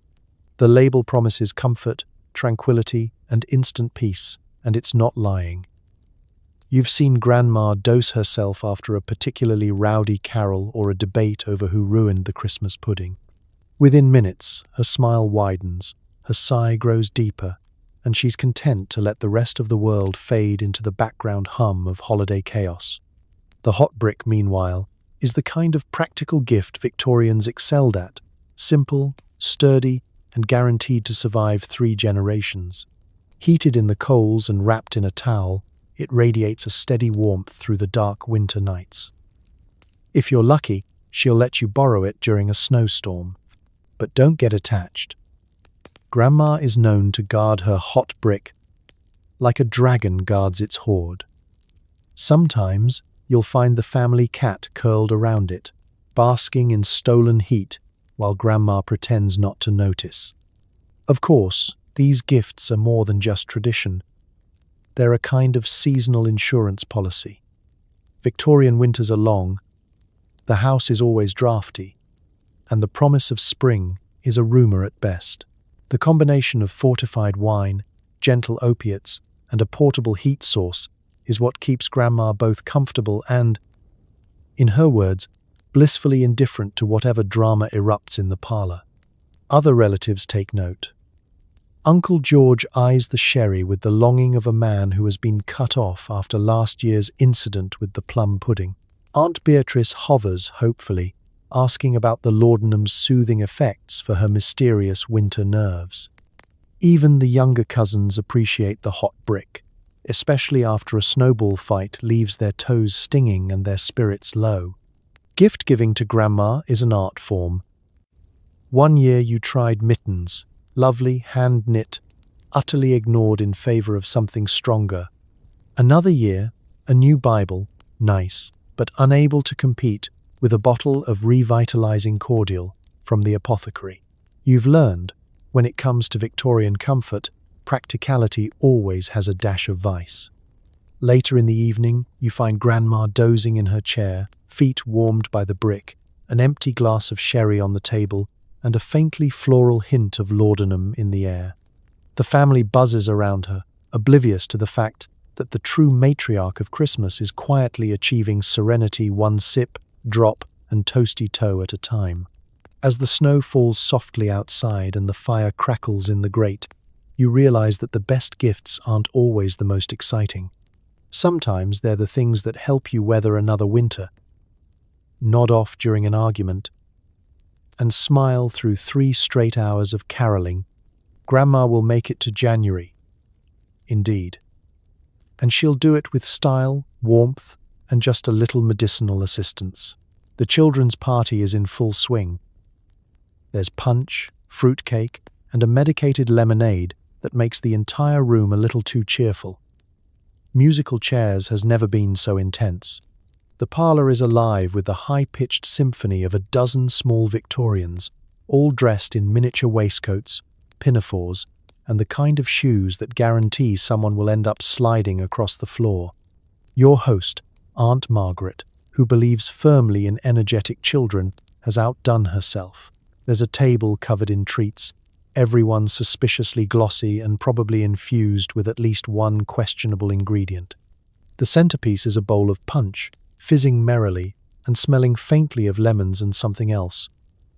You know, the special something the chemist recommended for holiday exuberance. Within minutes, the room turns into a swirling, shrieking carousel. Children dart in all directions, powered by sugar, adrenaline, and that magical blend of substances that would give a modern pharmacist an instant heart attack. Little Edith is running in circles, clutching a gingerbread man with more warming cordial than cinnamon. Henry is upside down on the settee, eyes wide, narrating a running dialogue between his socks. Someone has knocked over the cake, but no one minds. It tastes just as good off the floor. The games begin. Musical chairs has never been so cutthroat. You can practically see the competitive fire in everyone's eyes, stoked by a diet of candied orange peel, heroin pastilles, and soothing syrup that is anything but soothing. The music, a slightly frantic version of God Rest Ye Merry, Gentleman on a Tinny Piano, plays, and when it stops, there's an explosion of elbows and petticoats. 3 children collapse in a heap, giggling hysterically, unable to stand up, and the winner is declared by whoever manages to claim the last chair, even if it's already occupied. If a child gets a scrape or bump, there's no rush for an ice pack, just a dab of children's tonic on the tongue, and off they go again, smiling and vaguely glassy-eyed. The older cousins take turns serving as amateur pharmacists, offering remedies to anyone feeling left out or just a bit too normal. In the corner, a raucous debate breaks out over who gets the last nervine drop, while another group tries to build a pyramid out of empty lozenge tins. The fruitcake, usually the least popular item, is mysteriously popular this year. Turns out Aunt Margaret soaked it overnight in tonic wine, making it both sticky and suspiciously festive. A few nibbles and the kids are convinced they can recite the entire Christmas story backwards while hopping on one foot. Even the shyest children are emboldened, singing loudly, dancing in awkward circles, or engaging in deep philosophical discussions about whether marzipan animals could take over the world. At some point, the parents poke their heads in. They exchange that look, equal parts horror and relief. There are no tears, no tantrums, only a sort of buzzing euphoria. They retreat, comforted that, for a few blessed hours, the chaos will stay safely contained in one room. If anyone asks about the lemonade, Aunt Margaret just shrugs and says, "It's very calming, you know." As the afternoon wears on, the party slowly unravels. The energy wanes. Children sprawl across the carpet, limbs tangled, eyes heavy, murmuring about sugar plum fairies and invisible trains. The parlor is a disaster zone of crumbs, wrappers, and the occasional sticky shoe. The air smells of lemons, licorice, and unspent adrenaline. One by one, the children are collected by their parents, bundled into coats and scarves, still smiling dreamily. Looking back, you realize Victorian children's parties weren't just about fun. They were about endurance, improvisation, and a household approach to pharmacology that bordered on performance art. And as you drift toward your own nap, you wonder, was it the punch, the fruitcake, or just the intoxicating magic of a Christmas past where nothing, not even a child's energy, was left untreated? You try to sing along to God Rest Ye Merry, Gentlemen, but half the family is humming, the other half is hallucinating, and one cousin is convinced the piano is floating. It starts innocently enough. Someone suggests a bit of caroling after dinner, the way it's done every year. Voices raised in harmony, candlelight flickering, and a sense of tradition so thick you could spread it on toast. Everyone gathers in the parlor, songbooks at the ready. The baby is asleep, thanks soothing syrup. The dog is curled up on Grandma's hot brick, and the rest of the family stands in a haphazard semicircle, waiting for the first note. The pianist, Cousin Beatrice, who has had a festive dose of digestive cordial, hits the keys with wild abandon. The effect is interesting. God rest ye merry. Gentlemen never sounded quite so jazzy or so slow. Some family members join in with gusto, belting out lyrics as if auditioning for the opera, while others sway gently, smiling at the curtains or the clock, or possibly at visions only they can see. Before long, things start to unravel. The children are singing a completely different carol than the adults, but no one notices. Aunt Margaret insists she hears a second piano, which is impressive, since there's only one in the house and it's already doing all it can to keep up with the pace of the room. Uncle Alfred claps along, sometimes in time, mostly just enthusiastically.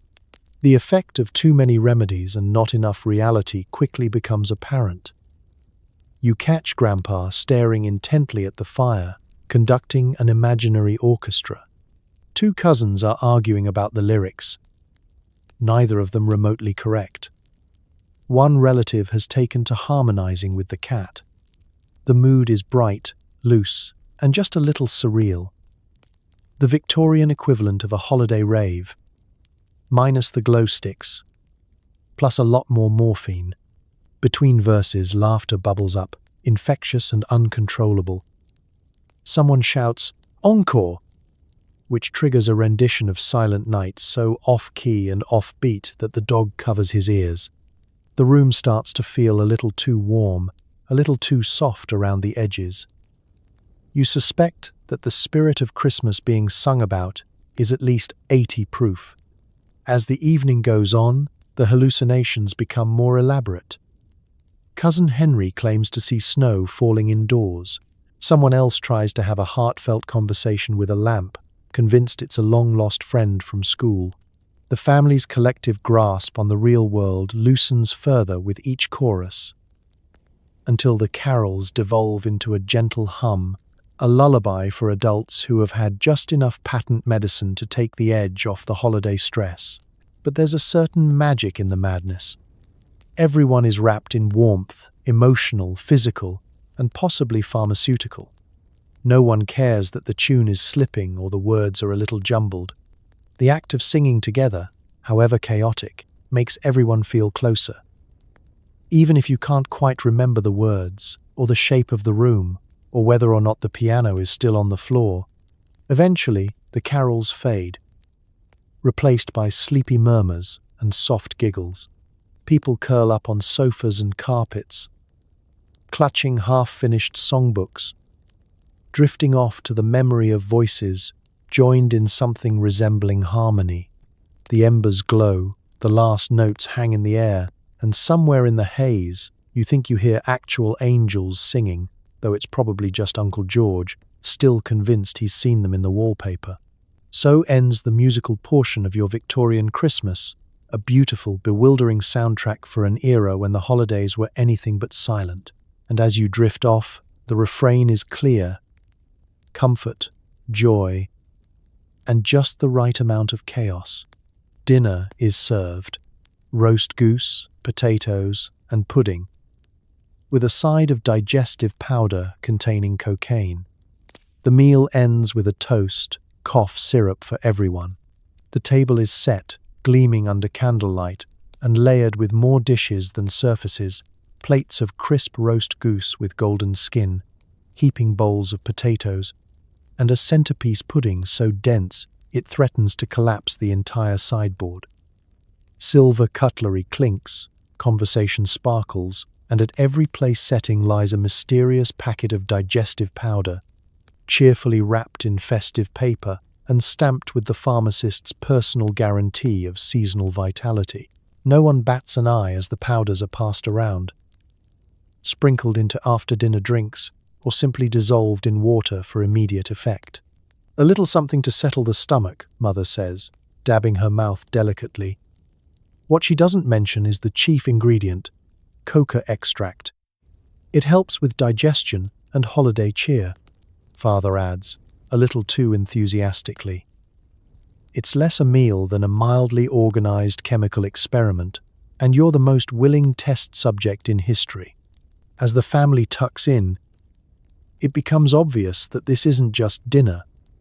It's an event, a spectacle, and a group bonding exercise in mutual indulgence.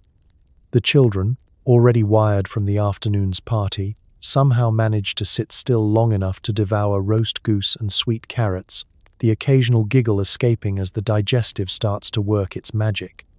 The adults, who began the evening with fatigue and minor aches, soon find themselves perky, chatty, and if anything, a little too optimistic about the number of helpings they can handle. Halfway through the meal, Aunt Beatrice asks if anyone else can hear the pudding humming.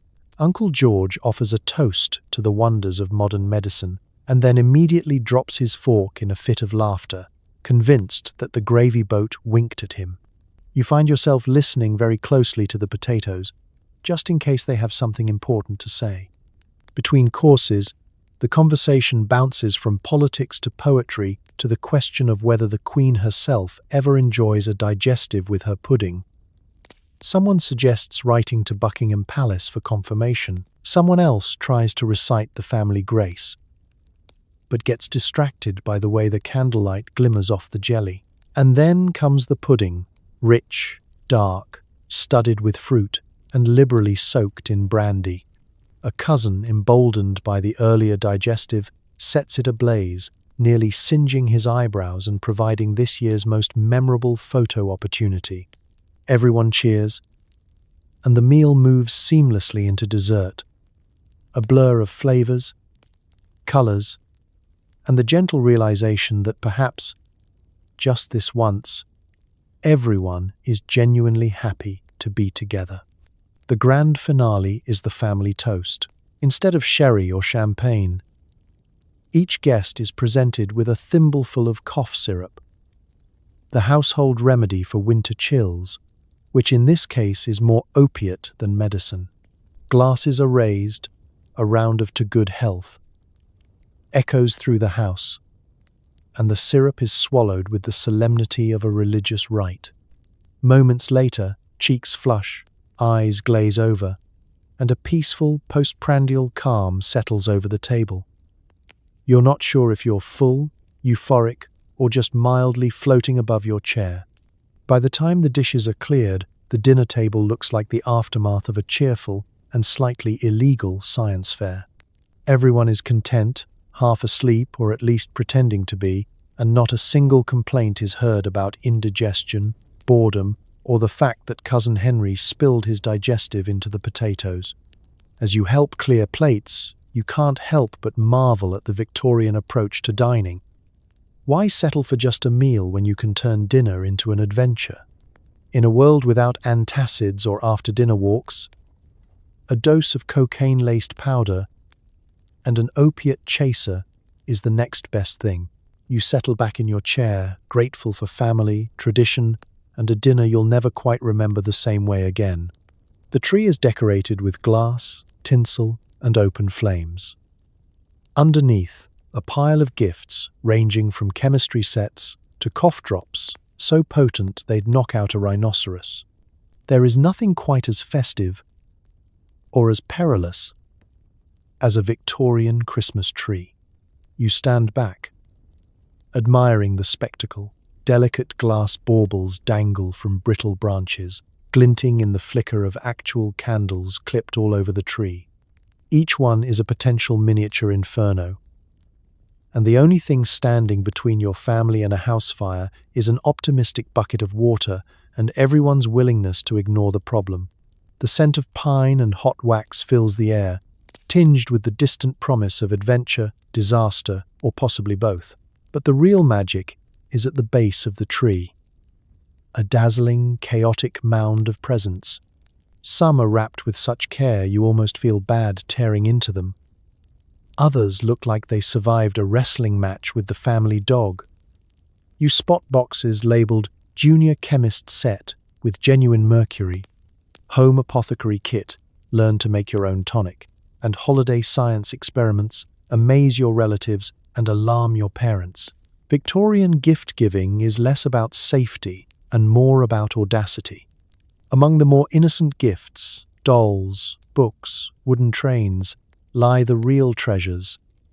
Tins of soothing cough drops that proudly advertise their opiate content, bottles of nerve tonic, disguised as harmless cordial, and boxes of peppermint pastilles, now with more coca. If you're lucky, someone will unwrap a healthful snuff sampler, complete with miniature spoons and a stern warning not to share with the cat. You dig into your own pile and discover a chemistry set packed with enough glassware to start a minor explosion, alongside a festive guide to mixing holiday remedies at home. Your siblings receive similar wonders. Your little brother is given a portable electrotherapy device, which, after 5 minutes and a small shock to his ear, is quietly removed to the top of the mantelpiece for safekeeping.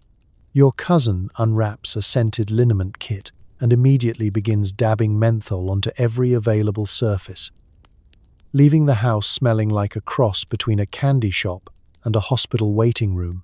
All the while, the adults exchange gifts of their own: bottles of winter comfort sherry, jars of elixir of festive peace, and enough medicinal port to keep the conversation civil through even the most contentious rounds of charades.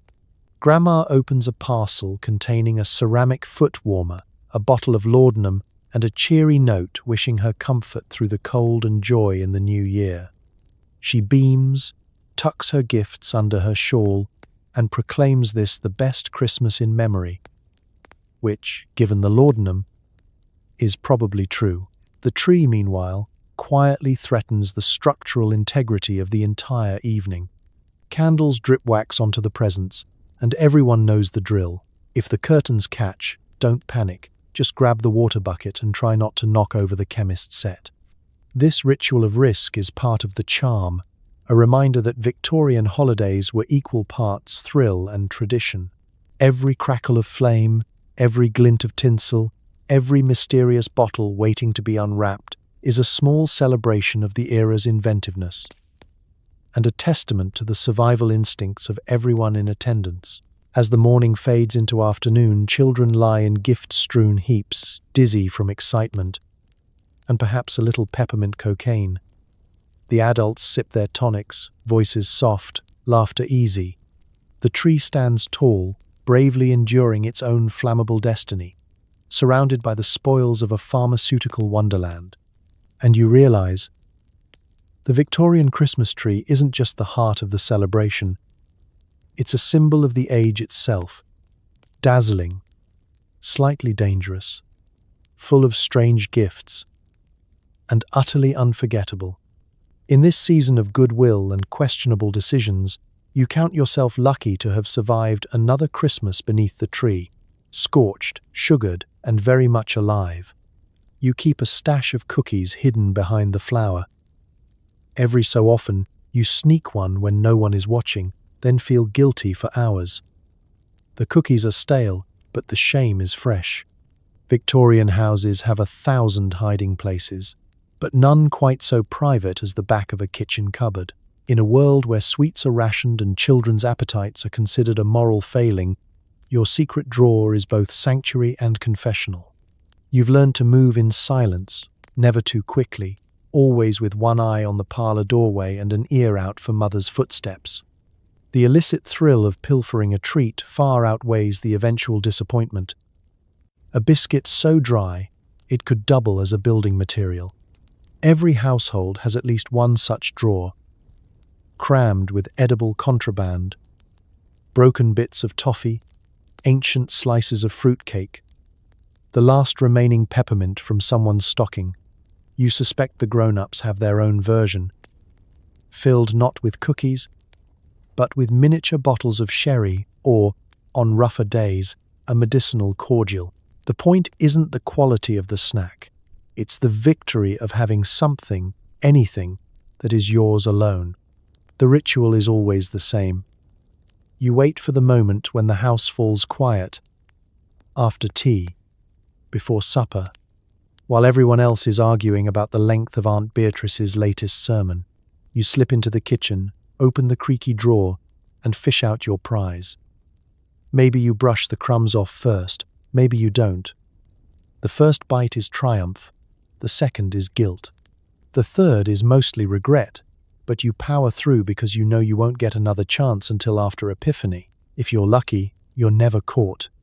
If you're unlucky, you get the look. That uniquely Victorian combination of disappointment, resignation, and the suspicion that your sweet tooth is the first step toward moral collapse.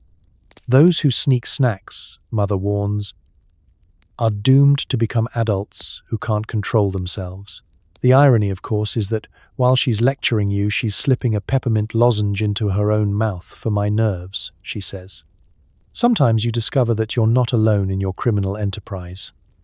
You catch a sibling with sticky fingers or see the telltale crumbs on the pantry floor. Occasionally, there's a secret exchange. You trade half a cookie for a square of someone else's hoarded chocolate, no words necessary. In these brief, silent transactions, you find solidarity and the unspoken acknowledgement that everyone, even the sternest of Victorians, needs a little rebellion now and then. The guilt, however, is as reliable as the morning frost. It lingers long after the cookie is gone, gnawing at you through the evening prayers and well into the next day. There's a certain poetry to the feeling, a combination of pleasure, secrecy, and the faint sense that you have let down your ancestors, who survived entire winters on turnips and moral rectitude. You vow to do better, to resist temptation, to leave the next cookie untouched. And yet, when the house grows quiet and the world feels heavy, you find your hand drifting back to the secret drawer, just in case. Even adults aren't immune. You notice how father disappears into his study with a suspiciously full coat pocket, or how the vicar lingers in the kitchen a little too long after supper. The shame is less about the act and more about being caught, more about the appearance of virtue than the reality of hunger. In this, at least, Victorian families are thoroughly modern, so the cookies stay hidden, the shame stays fresh, and the ritual continues. It's a secret rebellion in a house built on rules. A small, sweet victory against the ever-watchful eyes of family, tradition, and the moralizing spirit of Christmas itself. And as you brush the crumbs from your lips and close the drawer, you promise yourself that next time you'll wait until the biscuits are at least a little less stale. But you know you won't. Some temptations are just too Victorian to resist.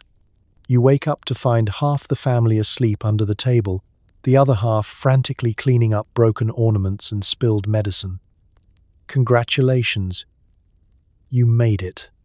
Sunlight creeps reluctantly through the lace curtains, glancing off the chaos left by the previous night's festivities. Your first thought is relief. You're alive, mostly intact, and no one appears to be actively on fire. The second is confusion. Why is Uncle George snoring in the umbrella stand? And the third is a resolve to never, ever touch digestive cordial again, no matter how persuasively it's poured. The house is a battlefield, and the casualties are many. In the dining room, your cousin is asleep in a nest of wrapping paper, one arm still clutching a licorice stick. The dog is curled up on someone's coat, looking exhausted by association. Bits of glass from a fallen ornament crunch underfoot, and someone has used the parlor rug as an emergency pillow. All around, a faint, lingering perfume of opium, peppermint, and fruitcake hangs in the air. You tiptoe through the wreckage, careful not to wake the truly unconscious. The more alert family members have already begun the morning after triage. Mother is blotting a red stain, wine or syrup at this point. Who can say? From the sofa, Aunt Beatrice, with uncharacteristic energy, is on her hands and knees gathering up pills and lozenges, muttering, "That's 3 for me, 2 for the cat, and the pink one for nerves." No one questions it. Breakfast, such as it is a gentle affair. Tea for the delicate, strong coffee for the brave, and a plate of scorched toast for anyone willing to chew. The remains of last night's pudding are quietly disposed of, lest anyone get the idea to serve it again. A gentle debate breaks out. Should hangovers be treated with leftover cough syrup, a brisk walk, or simply by ignoring reality for as long as possible? The family votes for a combination of all three. You find yourself assigned to clean-up crew, a group consisting of anyone who can stand upright and focus on a single task. Together, you hunt for the source of a sticky spot by the fireplace. Culprit, medicinal sherry, dropped during a particularly enthusiastic game of charades, and attempt to collect the scattered remnants of various remedies. The instructions on the bottles are all but unreadable, smudged with fingerprints and good intentions. Every now and then, you discover an unexpected survivor. The baby, wrapped in a shawl, is peacefully asleep in the laundry basket. Grandma, fortified by her gifts, is humming contentedly as she reheats her hot brick in the ashes. You even spot the family cat, who, against all odds, seems to have benefited most from the chaos: gleaming fur, twitching whiskers, and a look of pure, undiluted satisfaction. Some family members, however, are less lucky. There are headaches, queasy stomachs, and at least one mysterious rash. A fresh round of tonic is distributed, with vague warnings about mixing remedies. But at this point, the spirit of scientific inquiry prevails over caution. "You can't get worse than you already are," Grandpa grumbles, knocking back a teaspoon of whatever's nearest. As the morning stretches on, the house slowly begins to resemble civilization again. Chairs are righted, dishes are washed, and new family legends are forged. Remember the year Uncle George tried to ride the umbrella stand to the kitchen? Everyone is a little softer, a little slower, and a lot more forgiving of one another's eccentricities. By noon, the true survivors are gathered in the parlor, sipping tea, sharing fragments of memory, and quietly grateful to be together. In the aftermath of pharmaceutical feasting and Christmas excess, there is peace, if not perfect clarity. You curl up by the fire, still wearing yesterday's socks, and marvel at the resilience of your relatives. If Christmas is a test, then your family has passed, barely, and with plenty of extra credit for creativity. The day ahead will be slow, gentle, and punctuated by naps. You've made it through another Victorian holiday.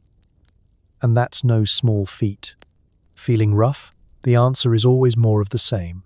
A little nip of morphine, a bite of cocaine candy, and you're ready to go back to bed until New Year's. You wake up in a world of dull, throbbing, and swirling regrets.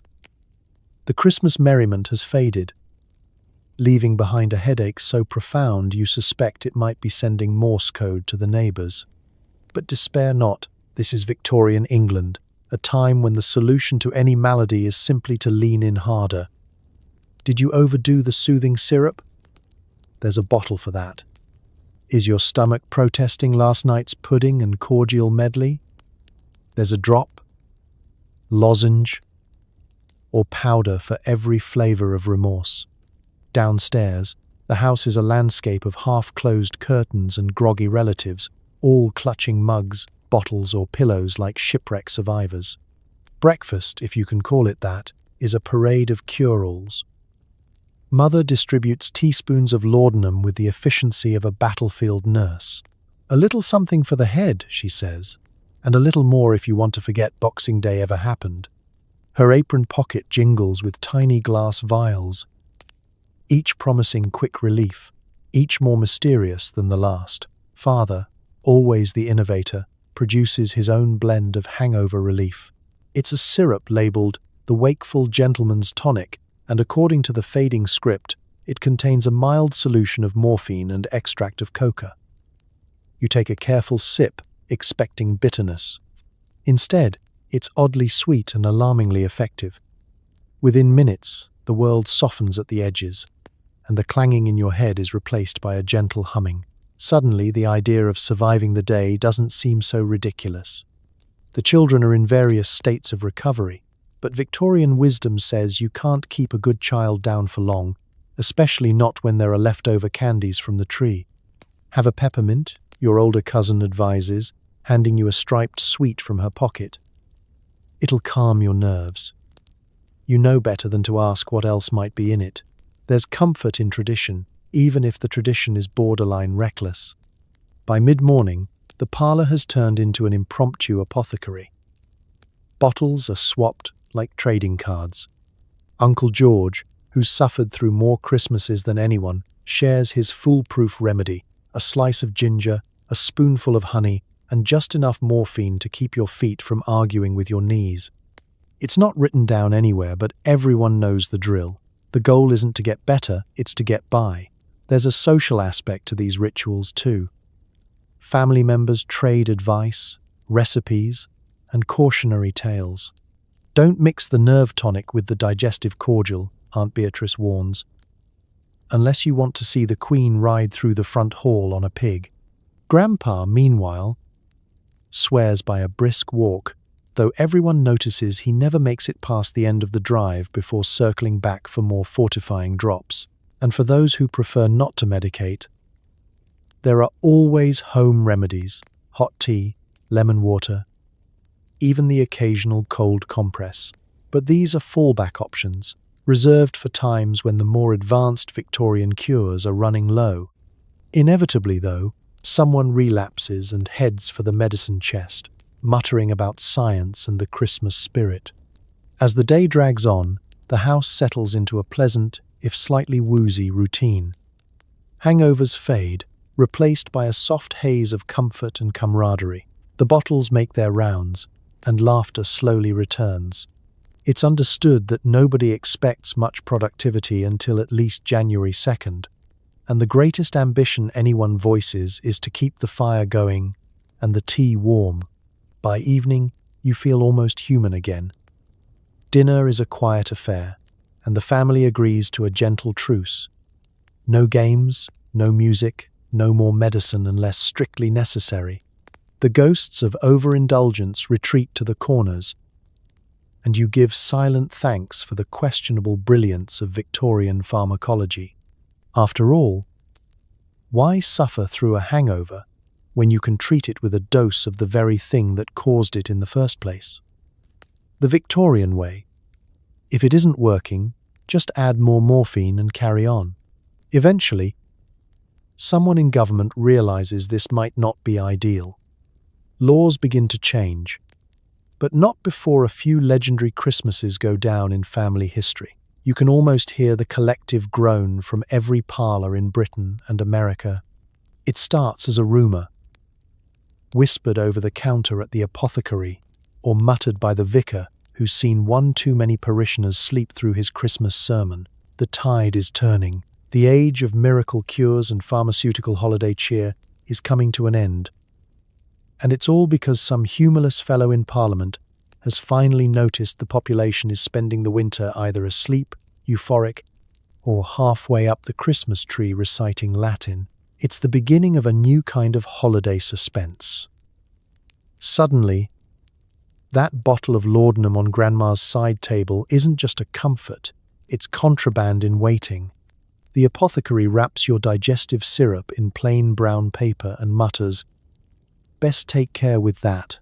New regulations, you see." Families, so recently united in their pursuit of the perfect post-pudding nap, find themselves trading recipes for homemade cordial and arguing about which cousin is best at forging a doctor's note. But before the rules are enforced, there's one last glorious hurrah. The newspapers buzz with horror stories: babies sleeping for a week, Uncle Bernard mistaking the cat for the Queen, someone's mother-in-law forgetting all of Boxing Day and declaring it a miracle. These tales only seem to encourage the most committed households to go bigger, bolder, and a little more reckless. If they're going to ban it, We might as well enjoy it, Grandpa proclaims, pouring a generous measure of restorative wine into his tea and toasting to the good old days while they last. The local doctor, once the life of the party with his bag of wonders, begins to tread carefully. He whispers warnings about new laws and quietly cuts back on the morphine-laced pastilles he distributes to children with coughs. His annual holiday house call now includes phrases like moderation and only as needed, much to the disappointment of relatives who relied on his Christmas prescriptions to make it through the family gathering. It isn't just the big cities feeling the chill. Even in quiet villages, there's talk of the Poison Act, the Dangerous Drugs Act, and mysterious officials checking the labels in every respectable home. Suddenly, mothers are instructed to keep their soothing syrup on the top shelf. Fathers are told that nerve tonics should be locked away, and children's candies start looking suspiciously bland. The youngest are horrified to learn that their favorite candy canes will henceforth be made with nothing more exciting than mint and sugar. Of course, no law can stop a determined Victorian family from making the best of things. Homemade remedies enjoy a brief, golden age. Grandmas everywhere revive ancient recipes, and kitchens fill with the scent of suspiciously herbal cordials. You witness a clandestine remedy exchange after Christmas dinner, with aunts and uncles swapping brown bottles like spies at a railway station. Try this one, it's from Aunt Margaret. Just don't ask what's in it. The first few years are chaotic. Some families go cold turkey, suffering through the holidays on nothing but oranges and warm water, grumbling all the way. Others manage to skirt the rules with creative substitutions, stronger tea, spiked punch, or the mysterious tonic no one ever admits to bringing. Christmas grows quieter, perhaps a little less surreal, but the stories linger. The old-timers look back and shake their heads. You don't know what you're missing, they say, as children unwrap their regulation-compliant licorice and sigh for the days of yore. The wild, lawless Christmases become legend, retold every year as cautionary tales, sources of nostalgia, and proof that nothing, not even the law, can dampen a family's holiday spirit for long. And as you sip your thoroughly legal cocoa, you toast those legendary celebrations, equal parts madness and magic, a chapter of history that could only have happened before someone thought to say, actually, maybe we shouldn't put morphine in the pudding. It's January, and the leftovers aren't just food, they're bottles, powders, and regrets. You wonder if maybe next year you'll just ask for socks. The house, once a riot of carols, wrapping paper, and dubious holiday cheer, has fallen into a hush, interrupted only by the odd sneeze or the distant clink of a forgotten bottle. The pine needles have all but surrendered to the broom. The pudding is now a brick, and you're certain someone is still quietly nursing a hangover behind the sitting room curtains. You wander through the rooms, surveying the aftermath, and realize that what remains isn't just uneaten fruitcake and the lonely heel of a loaf. It's an apothecary's worth of Victorian remedies, scattered across mantels, tucked into sideboards, and gathering dust in every drawer. Everywhere you look, there's evidence of the season's excess. Here's a half-finished vial of Laudanum, its label peeling, but its purpose obvious. There's the tin of herbal headache powder, only slightly used. Aunt Beatrice swears it works best if you ignore the taste and focus on the tingling. The children's soothing syrup, a quarter full, sits next to a row of untouched oranges, reminders of good intentions, both medicinal and dietary, now mostly out of fashion. The cough lozenges with the childlike illustrations on the box seem a little more sinister in the cold light of January.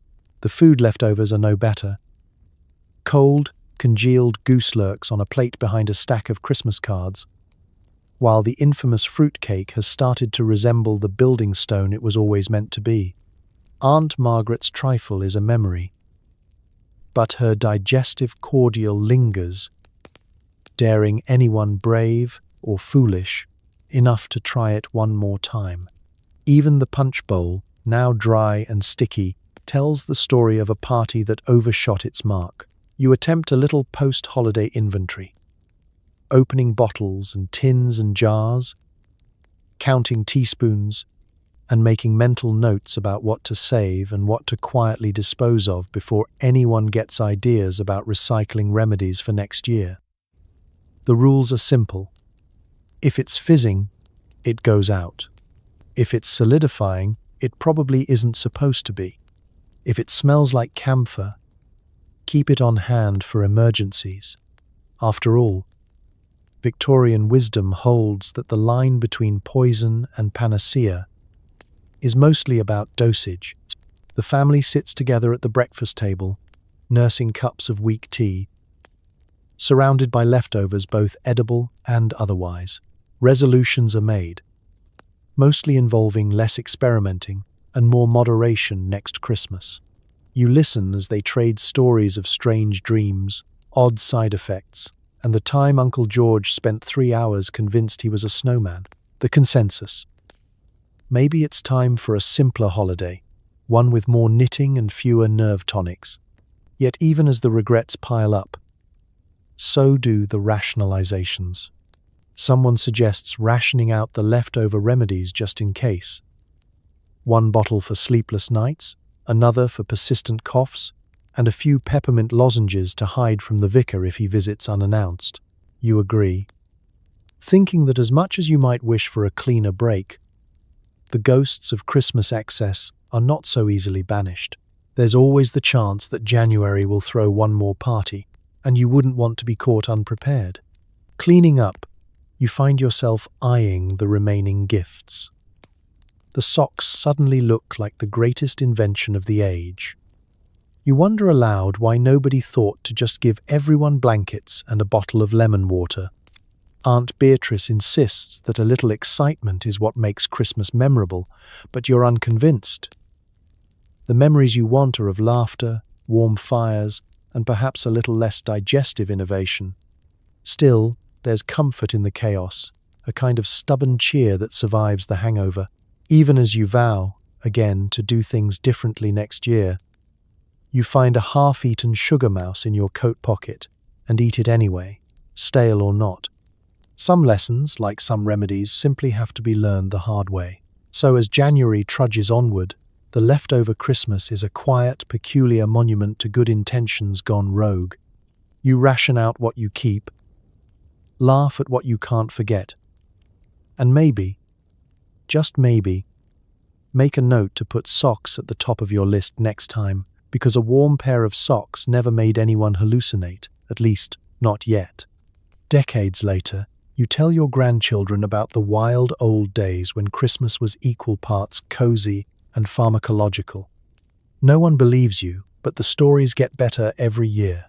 You're settled in your favorite armchair, the fire crackling in the grate, surrounded by the next generation who are convinced you're about to tell them another fairy tale. They expect elves, or at least a respectable talking goose. Instead, you begin with, "When I was young, Christmas was different." The children lean in, half expecting to hear about walking 5 miles through snow. Instead, you regale them with tales of medicinal candies and goose fat, of opium-laced syrup and a tree lit entirely with open flames. They giggle and roll their eyes. Surely you're exaggerating. You aren't. But what you're really doing is passing down the family folklore, the half-truths and full absurdities that made those Victorian holidays something no one could forget. "We didn't have hot cocoa in a packet," you explain. "We had nerve tonic that made your toes tingle and your dreams run wild." Their eyes widen, half horrified, half delighted. "And you know those candy canes you hang on the tree? Ours had a bit more kick than sugar and peppermint." They stare at you as if you've just confessed to inventing electricity. You describe the parlor filled with relatives, the mountain of glass bottles, the faint scent of laudanum in the air, and the ongoing debate about whether the Queen herself had a favorite cough syrup. You recount the year Aunt Beatrice tried to make her own calming cordial, and ended up accidentally tranquilizing the family cat, who, to everyone's relief, simply napped through the entire holiday. There's laughter, there's always laughter in hindsight. There are stories you leave out, of course. Not every memory is suitable for small, impressionable ears, and some details are best left as mysteries. But you share just enough to paint a picture of a time when Christmas wasn't just about gifts and pudding, but about surviving the winter with as much humor, hope, and experimental medicine as the family budget could allow. The children want to know if you were ever scared, living in a house with so many potions and so few instructions. You think back to the chaos, to the absence of childproof caps and the ever-present fire hazard under the Christmas tree. We were careful, you say, with the wry smile of someone who knows that careful is a relative term, and if we made it through, anyone can. They ask if anyone really believed all those cures worked. You nod, because belief, in its way, is sometimes the best medicine. You tell them about Christmas mornings spent measuring out digestive powders, Boxing Days spent recovering with restorative cordials, and the annual family drama that was, at its heart, just an excuse for everyone to see each other through the coldest, darkest months of the year. You remind them that even in the midst of the madness, maybe especially because of the madness, there was a kind of magic in simply being together. As the evening grows late, the grandchildren huddle closer, eyes sleepy and skeptical, but secretly enchanted by the idea that Christmas could ever have been so strange and wonderful. They promise to remember your stories, to tell them again when their turn comes, to keep alive the memory of a family just ridiculous enough to try anything once, twice, if it tasted like licorice. You watch them drift off to bed, wrapped in warm blankets, bellies full of safe, sensible treats. The house is peaceful, lit by electric lamps and humming with modern comforts. But you're warmed by the knowledge that somewhere in their dreams there will be a flicker of those wild Victorian nights, a firelit room, a tree strung with danger and delight, and ancestors who were nothing if not resourceful. And as you sit quietly, a mug of cocoa in your hands and the soft hush of winter outside, you realize the ghosts of Christmas past aren't there to haunt you. They're there to remind you. History is a story best told with laughter, gratitude, and the understanding that surviving the season in any era is a gift all its own. Back in the present, you're grateful for modern safety standards, caffeine instead of cocaine, and gift cards instead of morphine drops. You settle in for a silent night, and a much safer one. It's the 21st century, and your Christmas looks a little different now. The tree is pre-lit with LED bulbs that barely get warm. The presents beneath it are wrapped in shiny paper and topped with bows, and not one of them contains a digestive tonic or soothing syrup that could put a horse to sleep. Instead, you'll find socks, books, and the all-important gift card, a magical key to things you actually want, delivered by people who didn't have to forge a prescription to buy them. You sip your morning coffee, strong, hot, and reassuringly legal. The only stimulant in your system is caffeine, and your doctor's only concern is how many cups you're planning to drink before noon.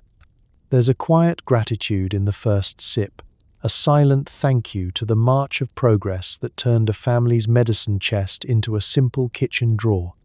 In the background, the radio croons carols that everyone can sing in the same key, and the most dangerous thing in the house is probably the cat trying to eat the tinsel. Family arrives in cars instead of carriages, bundled against the cold, but blissfully free of laudanum-laced cough syrup. The only cordial being passed around is a cup of mulled wine, served in moderation, with more oranges and spices than anyone in Victorian England could ever have imagined. The children, high on sugar and anticipation, are handed gingerbread cookies and reminded to brush their teeth, not handed peppermint cocaine drops for their holiday excitement. If a child is fussy, the remedy is a nap, a story, or maybe a short walk, not a spoonful of morphine in sweetened syrup.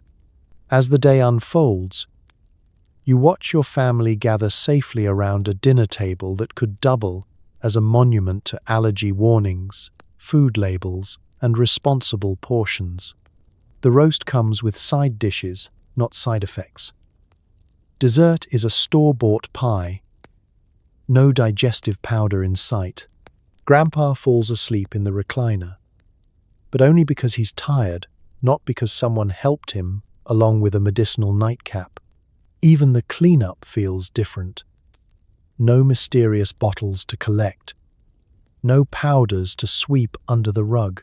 The biggest threat is a stray pine needle or the unyielding resolve of the sticky tape on Aunt Judy's wrapping.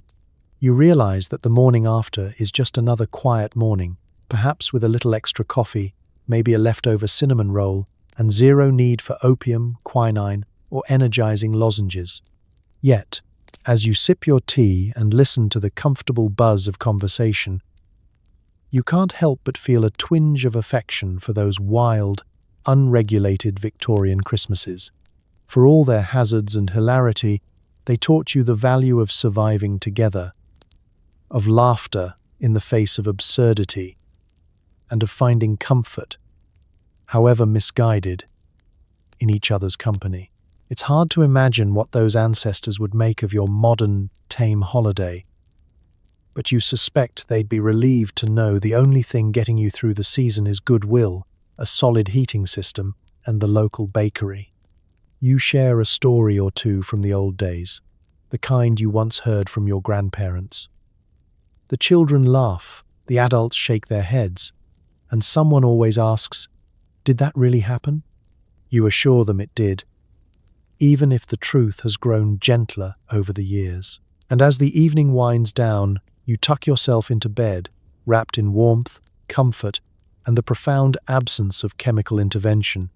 The world outside is peaceful, your mind is clear, and you drift off to sleep knowing that the ghosts of Christmas past have finally been put to rest, leaving you with nothing but gratitude, a sugar rush, and, mercifully, a silent night.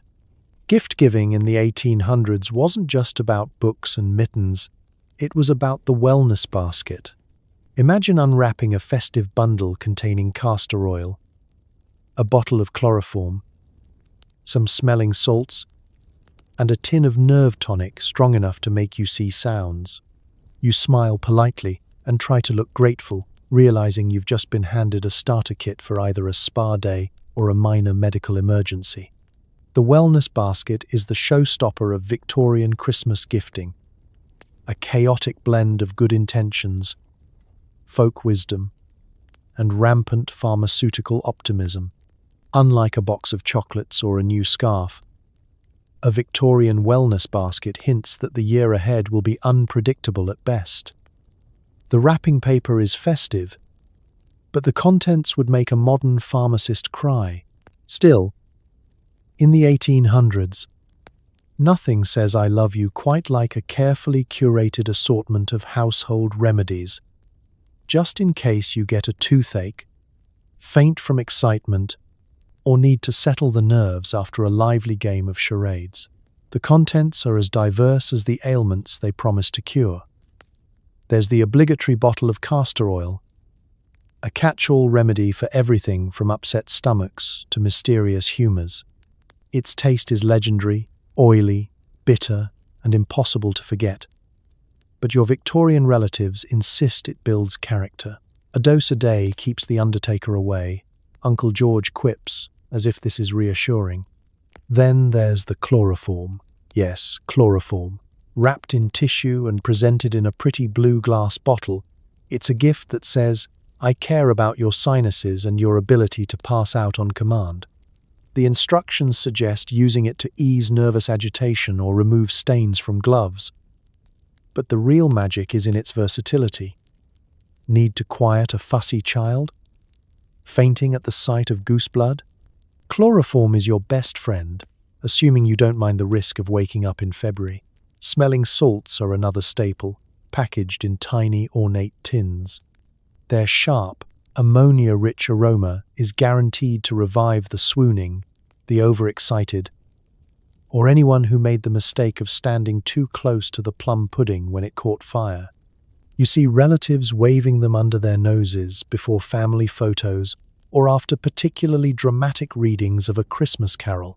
In a house full of open flames and questionable puddings, a whiff of smelling salts is as much a part of the celebration as figgy pudding.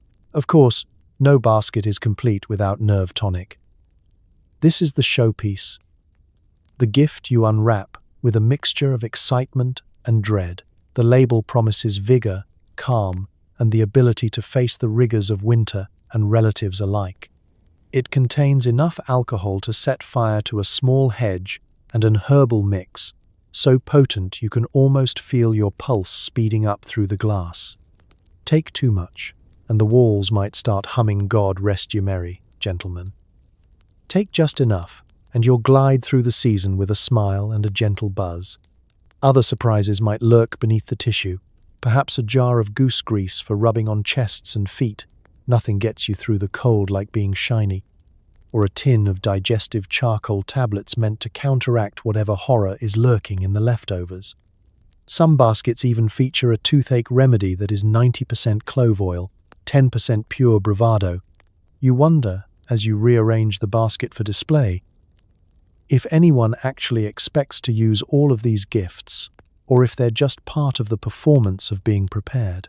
The answer, as with most things Victorian, is both.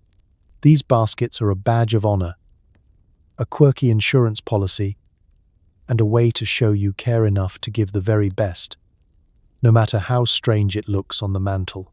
As the holiday season continues, you find yourself reaching for the smelling salts more than you expected and slipping nerve tonic into your evening tea. You're grateful, in a baffled way, for the Victorian spirit of wellness, a tradition built on hope, a dash of denial, and enough home remedies to keep any hypochondriac busy till spring. This year's eggnog tastes unusual. Is that nutmeg or something a little more exhilarating? Turns out, someone spiked the punch with a dash of ether for festive courage. Suddenly, everyone is a bit too jolly. The conversation turns philosophical, and Uncle Reginald is dancing with a coat rack. It's not a party until the eggnog evaporates, and so does your sense of dignity. The punch bowl sits at the heart of the festivities, a glowing, frothy centerpiece surrounded by eager relatives. Everyone clamors for a glass, the aroma promising more than mere holiday cheer. In a time before mixers, store-bought cream, or basic restraint, eggnog is a choose-your-own adventure in a cup. And this year's adventure is about to take a sharp left turn.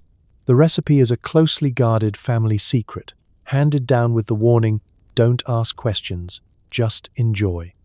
It's only after your first cautious sip, tingling, fizzy, and vaguely reminiscent of shoe polish, that you realize something is different. The warmth that blooms in your chest is not entirely from the rum. There's a cool, vaporous sensation that tickles your nose and makes the edges of the room shimmer slightly. Mother raises an eyebrow, but keeps sipping.